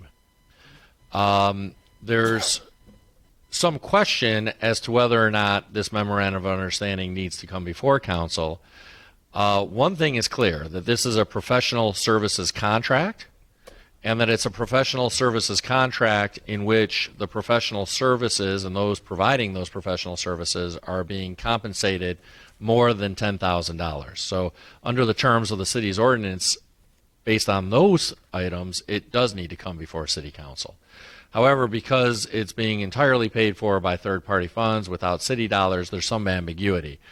In my judgment, I thought it was important to bring this before council because it is a professional services contract for an amount over $10,000. Again, not a single cent of city dollars is involved in paying for this memorandum of understanding. I have interacted quite a bit with Phil and Gabe. Ms. Borngesser has interacted a ton with Phil and Gabe. They have a lot of very strong relationships with foundations who are interested in potentially providing hundreds of thousands of dollars, if not millions of dollars, to the city of Pontiac. And it is my view that Phil and Gabe have been and will continue to be very helpful in securing those dollars. And again, I want to emphasize that this memorandum of understanding does not require the city to pay a single cent for their services. Their services are being entirely paid for by outside foundations that believe in the work that they do and their relationships with foundations to secure dollars for our city. And if we're serious about bringing more revenue to Pontiac that does not depend on our taxpayers to foot the bill, Phil and Gabe, in my view, are essential to accomplishing that mission. Ms. Borngesser, who does this work day in and day out, can speak more about what Phil and Gabe bring to the table. That's correct. And I would like to further your initial point about no city funds being used to support this contract. And in addition to that, the funds are not coming through the city to Phil and Gabe either. The funds are coming directly from the Ballmer Group to Philip and Gabe. And so that is why initially this did not come before council, but we feel it necessary to do so now. I would also like to highlight that Philip and Gabe went through the centralized grant management process with the city of Detroit. They were part of the process and planning and operational function of building out a grants department, which later turned into kind of more of a public-private funding department that raised $1 billion for the city of Detroit in 10 years. It is my objective to do that here in Pontiac, and Phil and Gabe are vital to that effort. They understand how this works. They went to this same group of funders to build out those systems once before. Those funders trust Philip and Gabe. They know that this model works, and they've seen it work in real life. We can all see it work. We can all see the product of their work in the city of Detroit. And so it's not just necessarily their relationship with the funders, but their track record with building out centralized grant management departments in municipal government. And that's an important point to make. So Their work is invaluable to me as I stand in kind of a one-woman role, and building out the operational infrastructure and the capacity of this department relies on my relationship with them and their advisory and counsel to me as I work to build this for the city of Pontiac. Excellent. Any further discussion? Councilman Nicholson? Thank you. Every time you speak, I am more excited about the opportunities and the possibilities. I am so grateful that you're here. I thank you very much for your work. Happy to be here. Councilwoman James? How long is this relationship going to last? Is this going to be ongoing, the relationship with them, or? Well, I'd like to consider them lifetime friends, but this particular MOU is through the end of the year, and as noted in the deliverables, it is my objective for them to hand off all of these relationships. It will be I'm sorry, I'm without words at the end of the day like this. The project will be successful when I'm able to manage those relationships and facilitate this work in the same fashion that they were. So our goal is to end this in December, and the contract reflects that. Okay. Any further discussion? Hearing no further discussion, speakers list exhausted, we now move into voting on adoption of the resolution to approve the memorandum of understanding between the City of Pontiac and Grants Advisors Billingate. The consulting project is funded in full by the Ballmer Group. Roll call, Clerk Doyle. Parker, Yes. Rutherford, Yes. Harrington, Yes. Goodman, Yes. James, Yes. McGinnis, Yes. Nicholson. Yes. 7 yeas, no nays. That motion carries. We are now at communications. You heard Councilman Parker share it, but the flyer is in the agenda packet for those that need the reference. The Second Chances Expungement Fair for Oakland County Convictions is April 30th from 10 a.m. to 2 p.m. at the UWM Sports Complex, 867 South Boulevard, Pontiac, Michigan, 48341.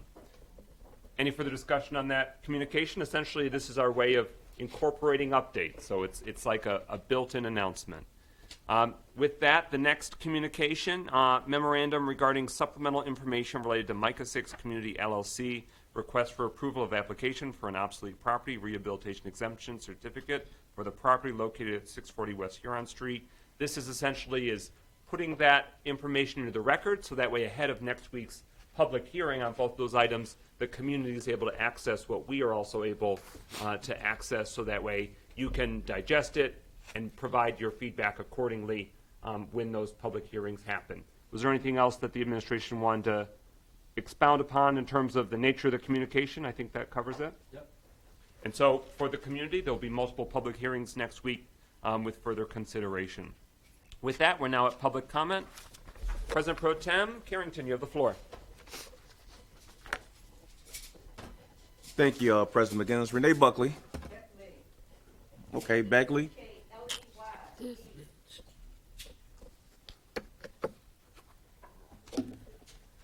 This question is for Tim Grimal. Where is the $37 million for the American Rescue Plan, and how is it being spent? Sorry, Tim, but that was very unfair to take the retirees' hard work money and place it in escrow. Most senior citizens have limited funds, and they may need that money. Remember, there are other voting people that are connected to the retirees. Sorry, Tim. I think you made the wrong move. One term. Can we say goodbye? The second question. The forensic audit. Why has that started? That should have started in February. Now, the first 6 months of your in office is mingling with the spending from the Dr. Warderman administration, because you start in July, so this is still her. Okay, how much in the millions of dollars is Pontiac in the current deficit right now? Was $3 million? What is it now? Now to the city council, to the sublime, to the ridiculous. Well, except for one person, Michael Goodman, I will title you the fall of Pontiac. We are in a $3 million deficit at the time. why did you approve 5 different engineering firms? This was earlier this year for Pontiac for work. So those engineering firms are probably $100,000 to $200,000 apiece, while we're in the $3 million deficit. What does each firm receive in payment? What is the total cost of all 5 engineering firms? I do not see a study session. Seem like y'all just coming in here voting on stuff and you don't study it. You know those packets are like 200 pages. You just can't vote. You must read those contracts, because something might be hidden on page 167. Yeah, you might read it, Michael, but does the others.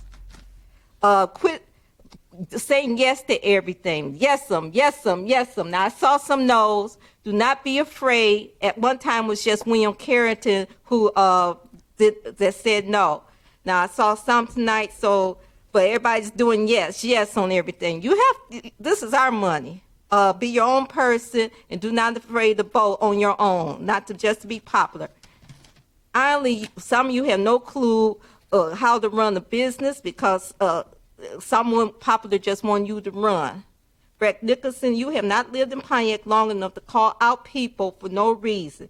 Would you do the same to an unknown person at your bar?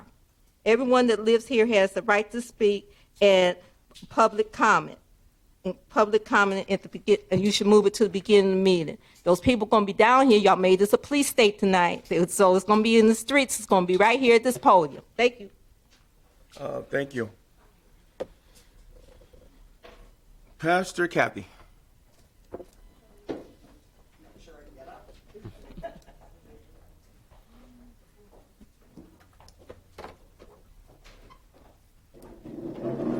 I just have 2 things.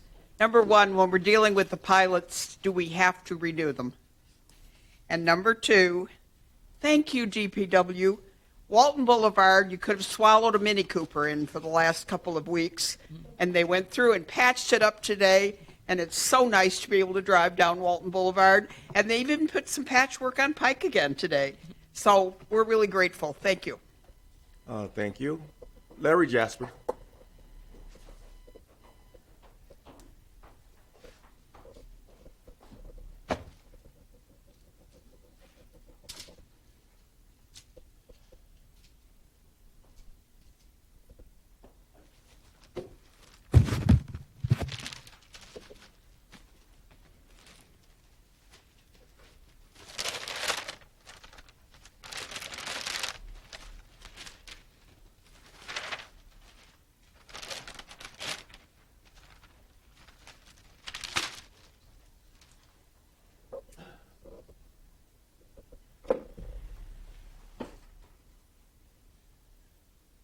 Thank you, Council, Mayor. You meant 30, no wonder I'm rushing so fast. Okay. So, I'm glad you guys are finally paying attention to detail. It's amazing. The contract on the GSA, Mrs. Sharp had a question to Matt Gibb, who's the Economic Development, by the way, not paid by the city, not approved by the council, yet working for the mayor. Wrote a letter stating all kinds of false accusations. But the question was, the agreement for sale and purchase, why it had to be included the same way it was written. And the agreement's very simple. It's called the ASP. It supports the partnership with the city of Pontiac, but takes all your rights away.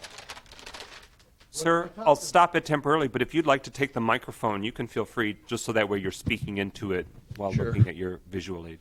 So the ASP, paragraph 11, has what you call a second contract. It's called miscellaneous. And in the miscellaneous contract, they use the law of Michigan and Oakland County where it's going to be done, instead of federal court because it's racketeering. Under C, it says counterparts. How many? Any number can be done. And then it has F, which is called assignments. It says that it can assign the entire process. So Dearborn, working as a Phoenix in Fire, whatever it was, LLC, assigned the contract to somebody else. That's why you don't know who your partners are, because you got counterparts and assignments. Then on top of that, you got a written sheet with fully executed counterparts of this agreement in a resolution that nobody knew what ASP stood for. Then on top of that, you have a confidentiality clause, which says no public announcements, specifically purchase price and terms of the ASP connected to the GSA.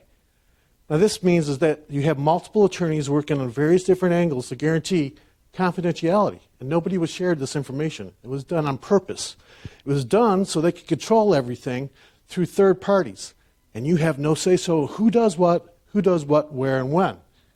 And that's why you're having problems. I sent that paperwork to you through an email, council, and I gave it to the mayor. On top of that, I have a confession letter signed by Gibb, and with the seal of Pontiac put to it that lies to the council members.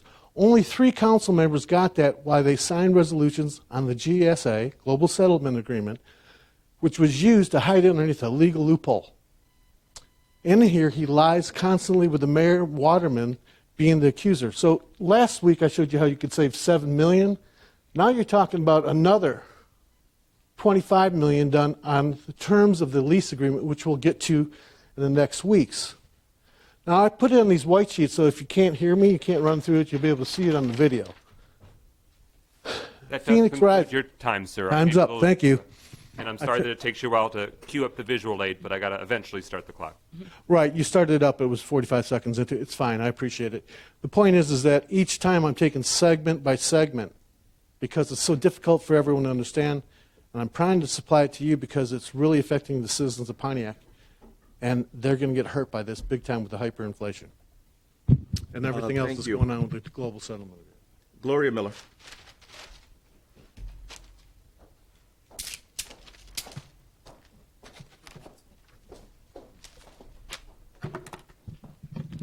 Good evening. I'm talking to Pontiac now. You guys know I don't lie. I tell the truth. And I'm going to tell some truth tonight. First, I want to start out with March 30th, GERS meeting. I had the opportunity to attend that meeting, which a lot of GERS members wasn't there. GERS people out there that know me, respect me, you got duped. This administration, this council, elections have consequences. And that's the reason we don't have our money in GERS right now. Not one person has sent a letter, a note stating how much been transferred, what was transferred, when it was transferred. Let me tell you some of the things that happened in the meeting. I sat and watched the meeting. You know, you can't talk.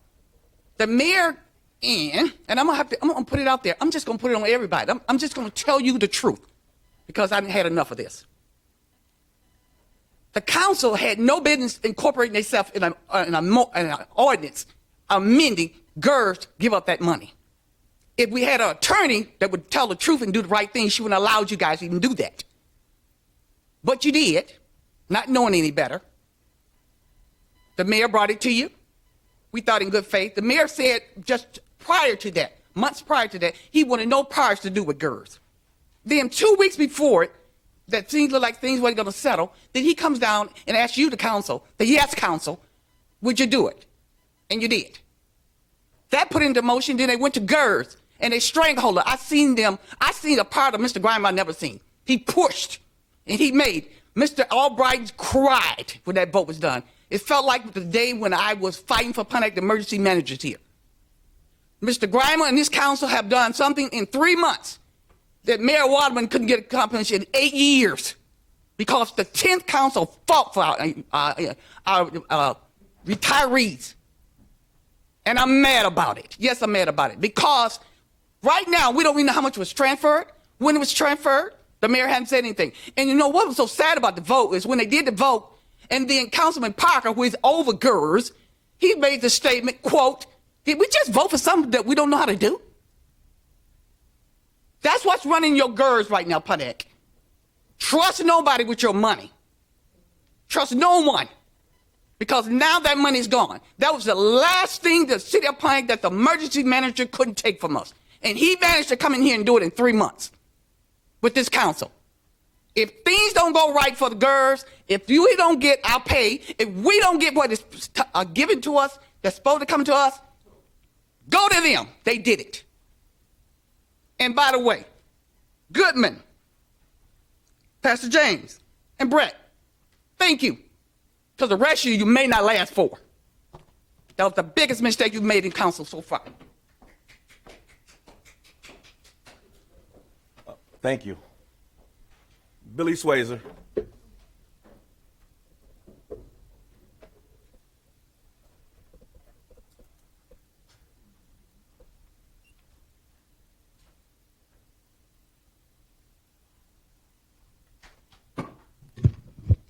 Good afternoon. My name is Billy Swazer. I am the treasurer for City of Pontiac Retired Employees Association, which is called the CEPRA. It is not a union, it is an association. I'm just coming here tonight to ask you, the retirees who are not a part of CEPRA, would you please contact me if you want to know if you're current on your dues? The dues are $100 a year, started in 2012, and it ended the dues assessment ended in 2021. If you're not current on your dues, you will not be allowed to attend the meeting this month that CEPRA is going to hold. I cannot tell you if it's April 21st, but I believe that's the date. But Paulette Pullman, who is the secretary, will send an announcement to people who are paid up in their dues.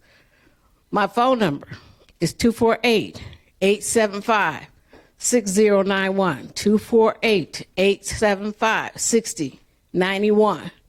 Send me a text message if you want to know how much dues you owe and if you're current. Because it's not no fun to go to a meeting, to be there and tell everybody, lock them out the meeting. They're not current on their dues. And that's what I do. I do say, they owe $100, they owe $900. It doesn't make me any difference because I didn't pay my dues. You need to pay yours. Contact me, and if you don't get messages from CEPRA to tell them what's going on, make sure you send me, Billy Swazer, your email address and your name. We start the dues when you retire, when you start collecting retirement from the General Employees Retirement System. This is for those employees. The people that are in police and fire, somebody else has to handle that. I'll just trust you generally that you know what day you retire. Contact me, send me a text message, send me your name, and send me your email address so that we can get this straight before the 21st, because I usually have to give the list to Claudia, who's the president, 2 days before the meeting. So make sure you are current on your dues, because if you're not coming. Thank you. Thank you. James E. Sabish.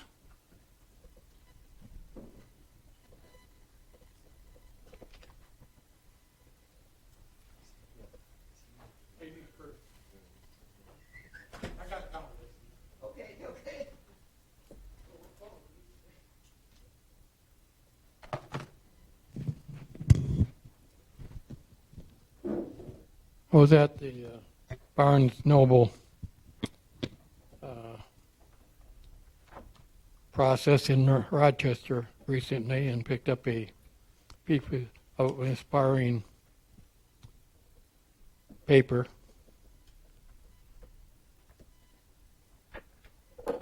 It's titled Prayer for the World. This is dealing with the Russian process. It's by Adrian Dominic Sisters. Seek truth. Make peace. Have a reverence for life. I follow that with a prayer for Pontiac. I'm speaking to the Pontiac citizens. Seek truth, make peace, have a reverence for life, function compassion. Thank you. Thank you, sir. Mr. Darlene Clark.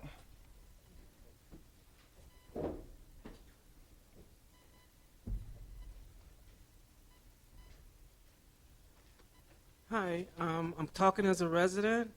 Beside me, I have Miss Carwell. She was here in January, at the end of January, and she has, for the council and to plead to the public that she needed a place to stay. She has 6 children, And I got a phone call from her today, and we were under impression from Ms. Redford that she had found a place for them to stay, and she had given $5,000, and we thought everything was fine.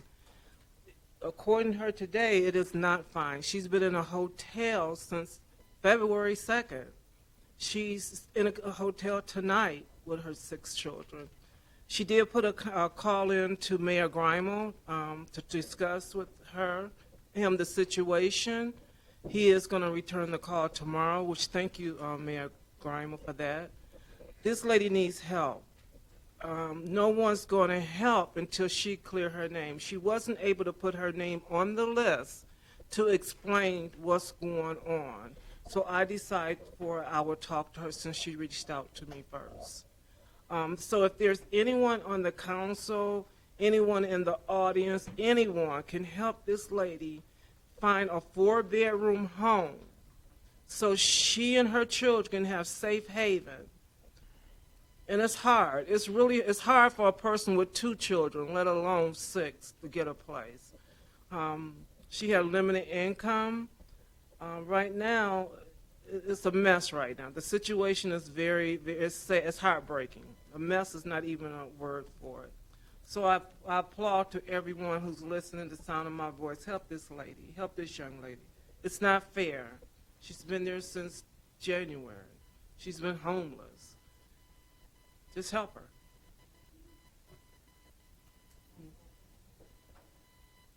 Pardon me?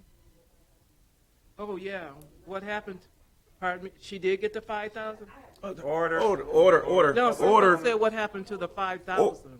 I Because can't. I didn't get it. I only got $1,000. Order. You gave me $1,000 and $400 Oh. for storage.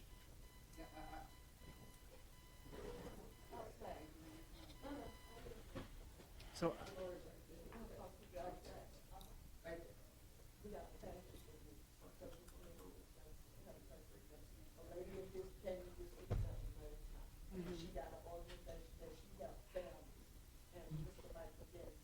Ms. Clark has the floor. no, she can go ahead. Ms. Clark has the floor. So thank you, you guys, for listening. All right, thank you. That concludes our public comments. All right, we're now at Mayor Grimal's closing comments. Thank you, Mr. President. First, I want to thank Ms. Caldwell for being Mayor here. Grimal has the floor. Mayor Grimal has the floor. We welcome conversations in the hallway. First, I want to thank Ms. Caldwell for being here this evening. I had a few conversations with Ms. Caldwell back in January, and she reached out to me again for the first time today and left me a voicemail. She and I did have an opportunity to talk this evening before the start of tonight's City Council meeting in regard to her voicemail. I'll be following up with her tomorrow to determine exactly what her situation is and what her needs are, so I look forward to continuing to work to assist Ms. Caldwell. I also wanted to answer some of the questions that were posed earlier during public comment. We have not, my administration has not allocated or spent any amount of the $37 million in ARP funds from the federal government. It should be noted, however, that the budget that was passed by the previous mayor and the previous city council for the current fiscal year that began July 1st and runs through July 1st of last year and runs through June 30th of this year spends about $3 million more than it takes in revenue, and that $3 million of those ARP funds were dedicated in that budget that again was passed by the previous mayor and passed by the previous city council, dedicates $3 million of that $37 million in ARP funds to paper over that year-to-year $3 million deficit. The fund balance that the city has is approximately $22 million. but $3 million of that is in a dedicated fund for the Youth Recreation Center. And so there's about $19 million of undedicated fund balance in the general fund. And either that $3 million of ARP money papers over that year-to-year $3 million deficit, or that $3 million will come out of that roughly $19 million of unallocated fund balance. So again, all of that is based on the budget that was passed by the previous mayor and by the previous city council. In terms of the GERS dollars, I've been very clear in my advocacy that those GERS dollars should ultimately remain in GERS.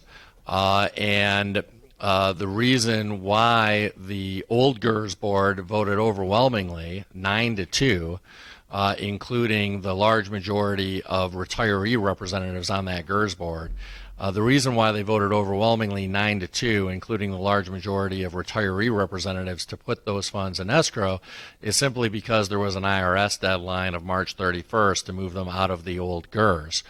And the settlement agreement that was entered into, again, by the previous administration several years ago does not allow those funds to be transferred into the new GERS. So the remaining dollars in the old GERS, to the tune of roughly $65 million, were put in this escrow account for a period of 60 days to see if we can persuade Cypria, the City of Pontiac Retired Employees Association, to agree to move them to the new GERS, as I think all of the members of the old GERS, including me, prefer. And as I know Ms. Swayzer prefers. And so our hope is that we can ultimately move all of those funds into the new GERS.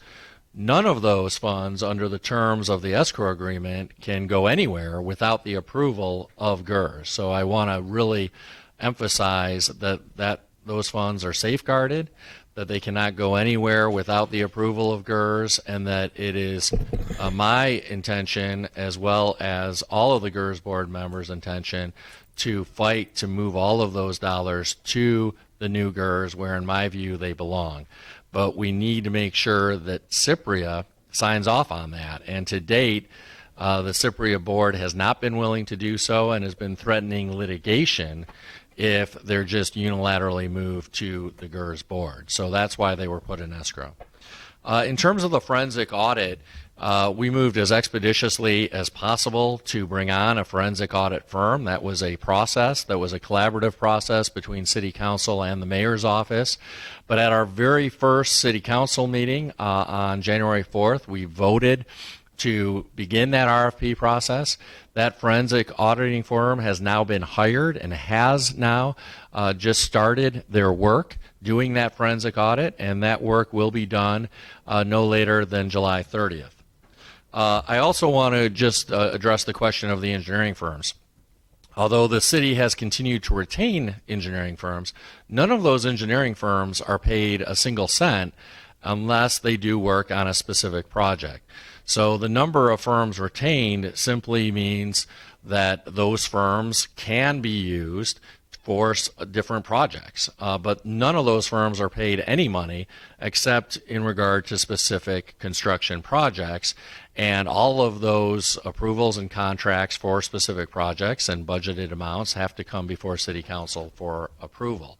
In fact, having a number of engineering firms on retainer allows us to reduce costs because it allows us to choose specific engineering firms based on the efficiency with which they do the work. They bill on an hourly basis, and so having a number of firms from which we can choose allows us to seek a specific firm for a specific project that does the work most efficiently so as to reduce the number of hours spent and thereby reduce the cost to the city and our taxpayers. I'd like to conclude by sharing some really positive news, which is that the Pontiac Collective Impact Partnership, in partnership with Oakland County Michigan Works here in Pontiac, is facilitating a summer jobs program for Pontiac young people. 150 young people here from the city of Pontiac will be offered and provided with opportunities to have summer jobs. We're working at the city level, and we'll be sharing more information soon with City Council about this, but we'd like to provide for some opportunities right here at City Hall for Pontiac youth to have city jobs here. I know there are a number of private sector employers that are also going to be offering those opportunities, and this is a great way for Pontiac's young people to get some great experience through summer employment while at the same time putting needed money in their pockets. And so we'll have more to share about that, but this is very exciting and great news, and I'm looking forward to sharing more details in the coming weeks. All right. Clerk Doyle, closing comments. No comment, President. Councilman Rutherford, District 1. Good evening. Once again, I'm more popular than I want to be, so let's get some clarity. Pastor Kelsey, can you raise your hand in the back right there? Just stand up there for 1 second. Just hold your hand up real quick. Stand up real quick. In January, I made a call to Pastor Kelsey, who agreed to pay the security deposit and the first month rent of the individual that was at it. And you're still going to do that, correct? Okay, thanks. So that was done. Number two, $1,400, which is not from anybody on this council. Anybody on this council came because I did it because I wanted to. I thought I was doing the right thing. And I believe Councilwoman James had a check wrote for $500. So that's $1,900 so far. The whole objective was to get a total of $5,000 because it didn't come from anybody else. It came from me asking two people to write a check. The reason why I'm upset is when you sit here and make a falsehood against me, it's a problem because I have no reason to stand up for what I did, which is right. And if I was wrong, I'm going to stand up for it too. That's why I called Pastor Kelsey to come in here and raise her hand to let you know she's agreed to pay the security deposit. She's agreed to pay the first month rent. Don't do that. Don't come for me unless I send for you. That's the first thing. Number two, I did this because it's the right thing to do. And no matter how many people want to make it into an issue, I'm angry because I was doing the right thing. My anger is not because my anger is not because I thought I was doing the right thing. I was trying to help somebody out without any hidden agenda. It wasn't political for me, ma'am and sir. It was personal because I'm a single mother. It was personal because I've been homeless when I was 17 to 21 to 25. It was personal. So I called my friends, not the city council, my friends, and I said, cuz, I need some money off the streets because it's called the G code. And the G code goes, if you need help, it's no questions asked. So let me apologize to everybody I asked to help. Please, I apologize because if I knew then what I know now, that I was going to be falsely accused of trying to do something I know I didn't do, I wouldn't have done nothing. Pastor Kelsey, thank you for helping her and trying to help her. I don't have her number because they walked out because they were so quick to make a lie. I hope they be quick to tell the truth. If you can I give your number out publicly so that I can have it for the people on the street? Do I have permission? Okay, thank you so much. Don't do that, dog. Not me. Phone number is 248-727-3842. And lastly, I want to apologize to my daughter because I promised her I would never lose my cool. I promised her I'd never lose my cool. And I haven't said a cuss word yet, so 0 and 1 ain't bad. I'm going to keep doing the right thing even if it's not the popular thing. I'm going to keep doing the right thing even if you don't like the approach that is done because the Bible honors you when your heart is right. And I'm not going to let nobody who was misinformed and misconstrued to try to make something that I was doing good into something else. Good night. Councilman Brett Nicholson, District 2, closing comments. I want to give an update on District 2's community projects. We went through a really informed process where we put out some questionnaires across the district. Anybody could participate that wanted to. They put together a list of ideas. We had over 100 ideas that came back. We had then some breakout sessions that people could decide to be involved in. We had those at P&Q's Bakery. Check them out for the best donuts, I believe, in town. We came up with some really great projects, and this is where we ended. We are going to install an appealing barrier along the M59 barrier of Indian Village Park. install some Bullard style planters at the end of Winona, which is visible from Telegraph. That is a dead end street that is completely open air, and it is actually at the very corner intersection of Voorhees and Telegraph, which is incredibly dangerous. It looks like you can just drive right through. The curb is about that thick. So a nice appealing Bullard style planters that will be upkept by the residents in Ottawa Hills. Thank you to Renee Porath for organizing that. Any additional dollars apart from that will be used to purchase additional sandwich boards. We put our boards outside of each neighborhood entrance to let them know about community meetings or community happenings. So that's where we're looking to spend those community dollars for District 2. We have our District 2 community meeting that's coming up. It's the fourth Monday of every month at Goldner Walsh, 7 p.m. And just a reminder, Finance and Personnel Committee is this Thursday, 2 p.m., Legislative Conference Room. And that's everything I've got for tonight. District 3 Councilperson Mikhail Goodman. So I'm going to steal a page out of Councilman Nicholson's playbook. Specifically, I want to thank DPW for their quick and thorough response for me this week. I sent a literal laundry list of issues, and within like the span of an hour, I got a response back, and not only a response, but a response in detail with actions that were taken from the email that I sent that were addressed recently, because I got a resident who texted me to say, hey, my tree light's back on. So thank you to the administration and obviously DPW for that. The volunteer cleanup that is happening from the Collective Impact Partnership in my district, which is happening the same day as everyone else's, minus good old council president here, will be taking place at North Kiwanis Park, which is on Stanley Street, which I refer to as Stanley Park way too many times, and also the area of my district near Pensacola and Sarasota, where there is a lot of dumping and trash and litter. So that's where the group will be focusing. And then also I just want to point out, with my vote today in regards to the flock system, the only comment that I want to make is that today we welcomed home people who were, exonerated for being wrongly imprisoned and accused for decades of their life. And for me, it's kind of hard to make the reconciliation of welcoming them back home, recognizing the issues in our system and how we do things, but then yet vote in favor of creating something that will hopefully not, but most likely inevitably somewhere, put more people behind bars who don't deserve to be there. And for me, that idea doesn't sit very well with me. I mean, I personally, believe, and I've also seen the research to see that increased surveillance does not decrease crime in the long term. And for us to save our community, we can't keep having short-term thoughts. We have to think long-term, because if we don't think long-term, eventually we're going to run out of terms to plan for. So that's it. Councilwoman Kathleen James, District 4. Looking forward to our spring cleanup. I did want to mention I sent out my District 4 newsletter yesterday, and if anyone would like to receive it, please email me or call me at 248-425-4663 or email me at Katha James or kjames at pontiac.mi.us, and I will forward you a copy of that.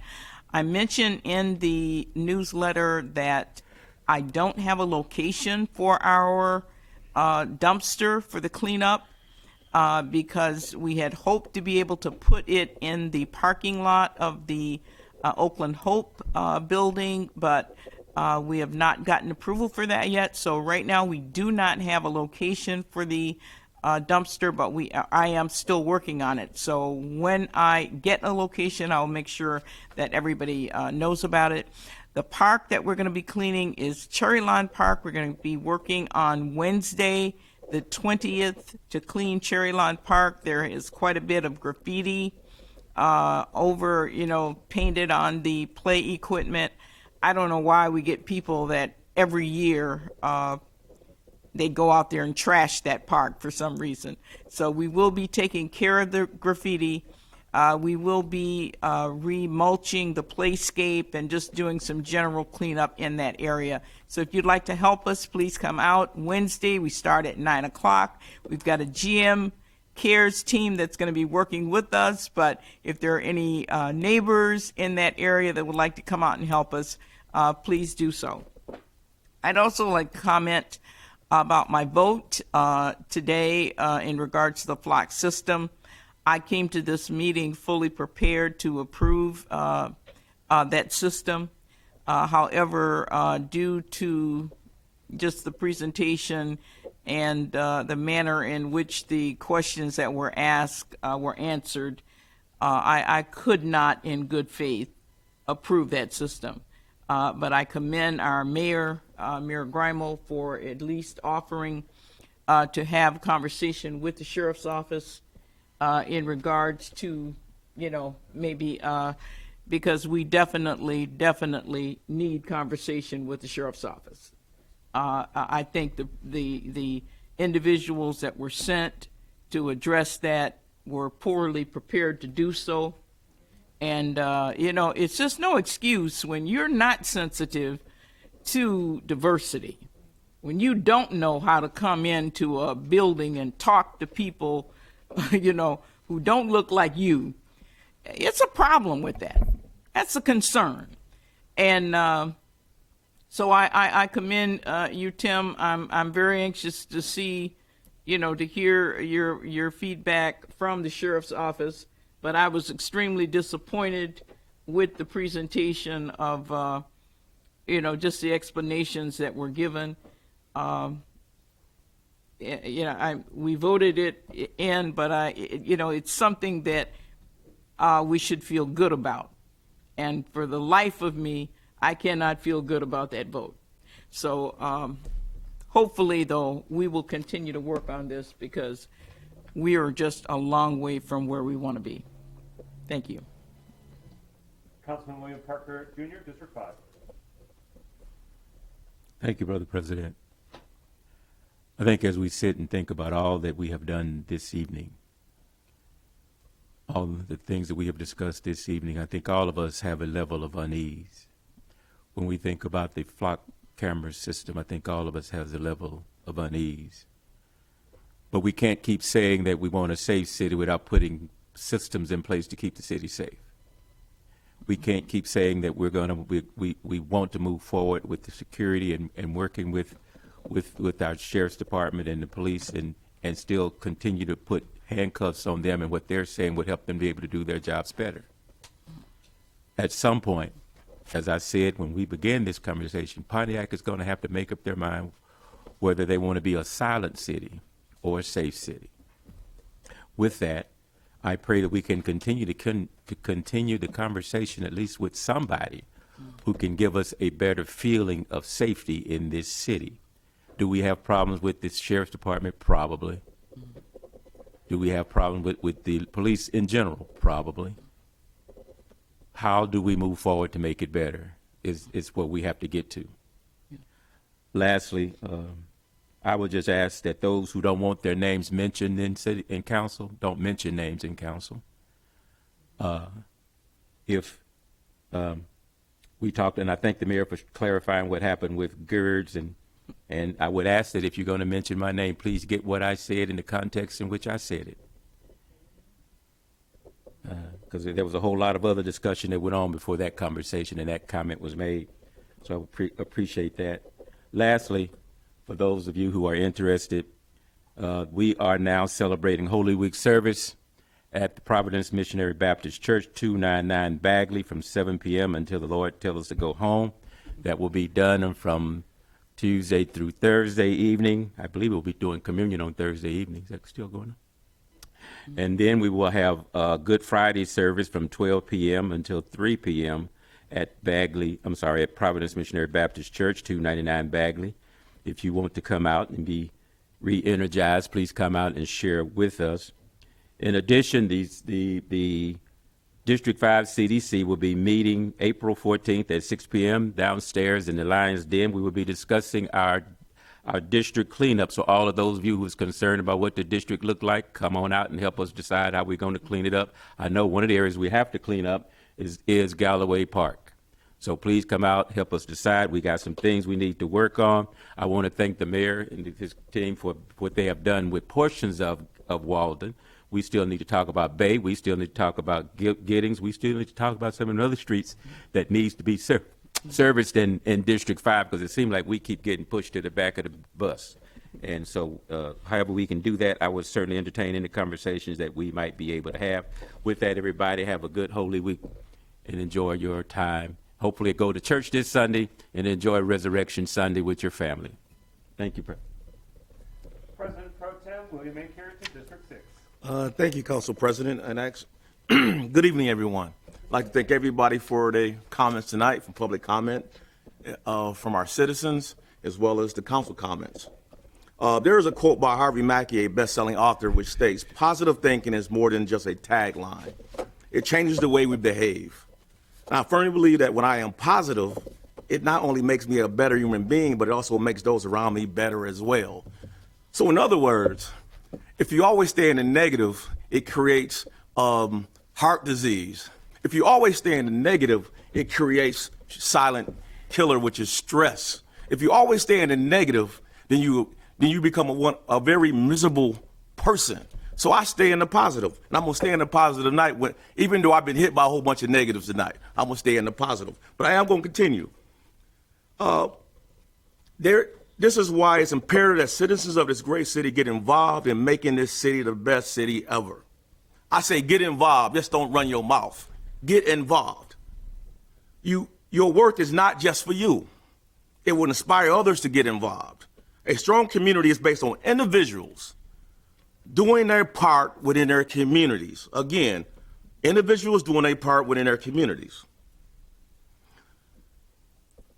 So I want to talk about our citywide cleanup efforts, April the 18th through April the 23rd. A special thanks to Tim Trevis, the Rotary Club, Amazon, GM, who will be planting trees in various parks around the city of Pontiac, including Perry Park, Baldwin Park, and Oakland Parks in the 6th District.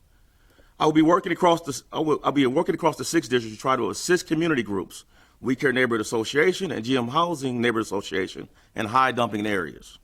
I will personally be leading the cleanup effort starting at Charlie Harrison Park on Saturday, April the 23rd, starting at 8 a.m. to 1 p.m. This is something I've been doing way before I even got in politics, for the last 12 years since I moved into this city. So I never ask anyone in this community to do something when I'm not willing to do it myself.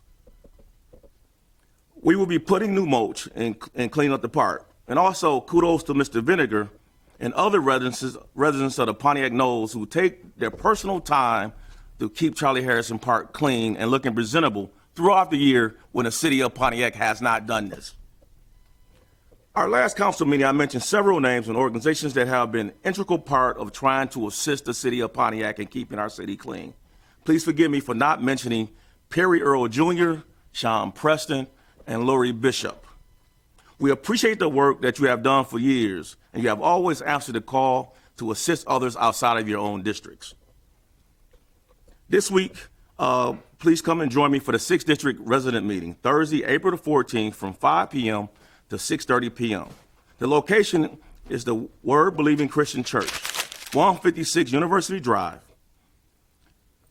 Once pulling into the location, you can park in the back of the church and enter the building. We discuss the 6th District mostly, some city and council updates, and hopefully get some good suggestions of some inexpensive community projects. Just want to mention very quickly some of the things that were said about the flock system. It's kind of interesting how we can use fallacy to justify a vote at the council table. A doesn't always go to Z. There's no direct correlation between license plate readers and people get misidentified from a criminal standpoint. I just want to say that because I am a sociologist and I look at criminal data all the time. This is what I do. So this tool is nothing but it's a limited tool used to assist public safety officers as a response to crime. Meaning, if a person hasn't committed a crime, their name won't show up in this database that they searching. Also, we talked about the license plate readers is not the answer, but 72% of the wrongly convicted in this country has been based on eyewitness testimony, not license plate readers. And this is facts. This is data that I looked at before I came to this meeting tonight. So when we start throwing around data, make sure that we're looking at all data, not just the data that we fight for our position at the table. Now, for weeks, actually 3 months, I haven't said anything to anybody about any votes that's been taken at this table. So as I listen to these closing comments, I don't feel bad about the vote. I feel great about the vote because I think that we told this city that we're going to help fight crime.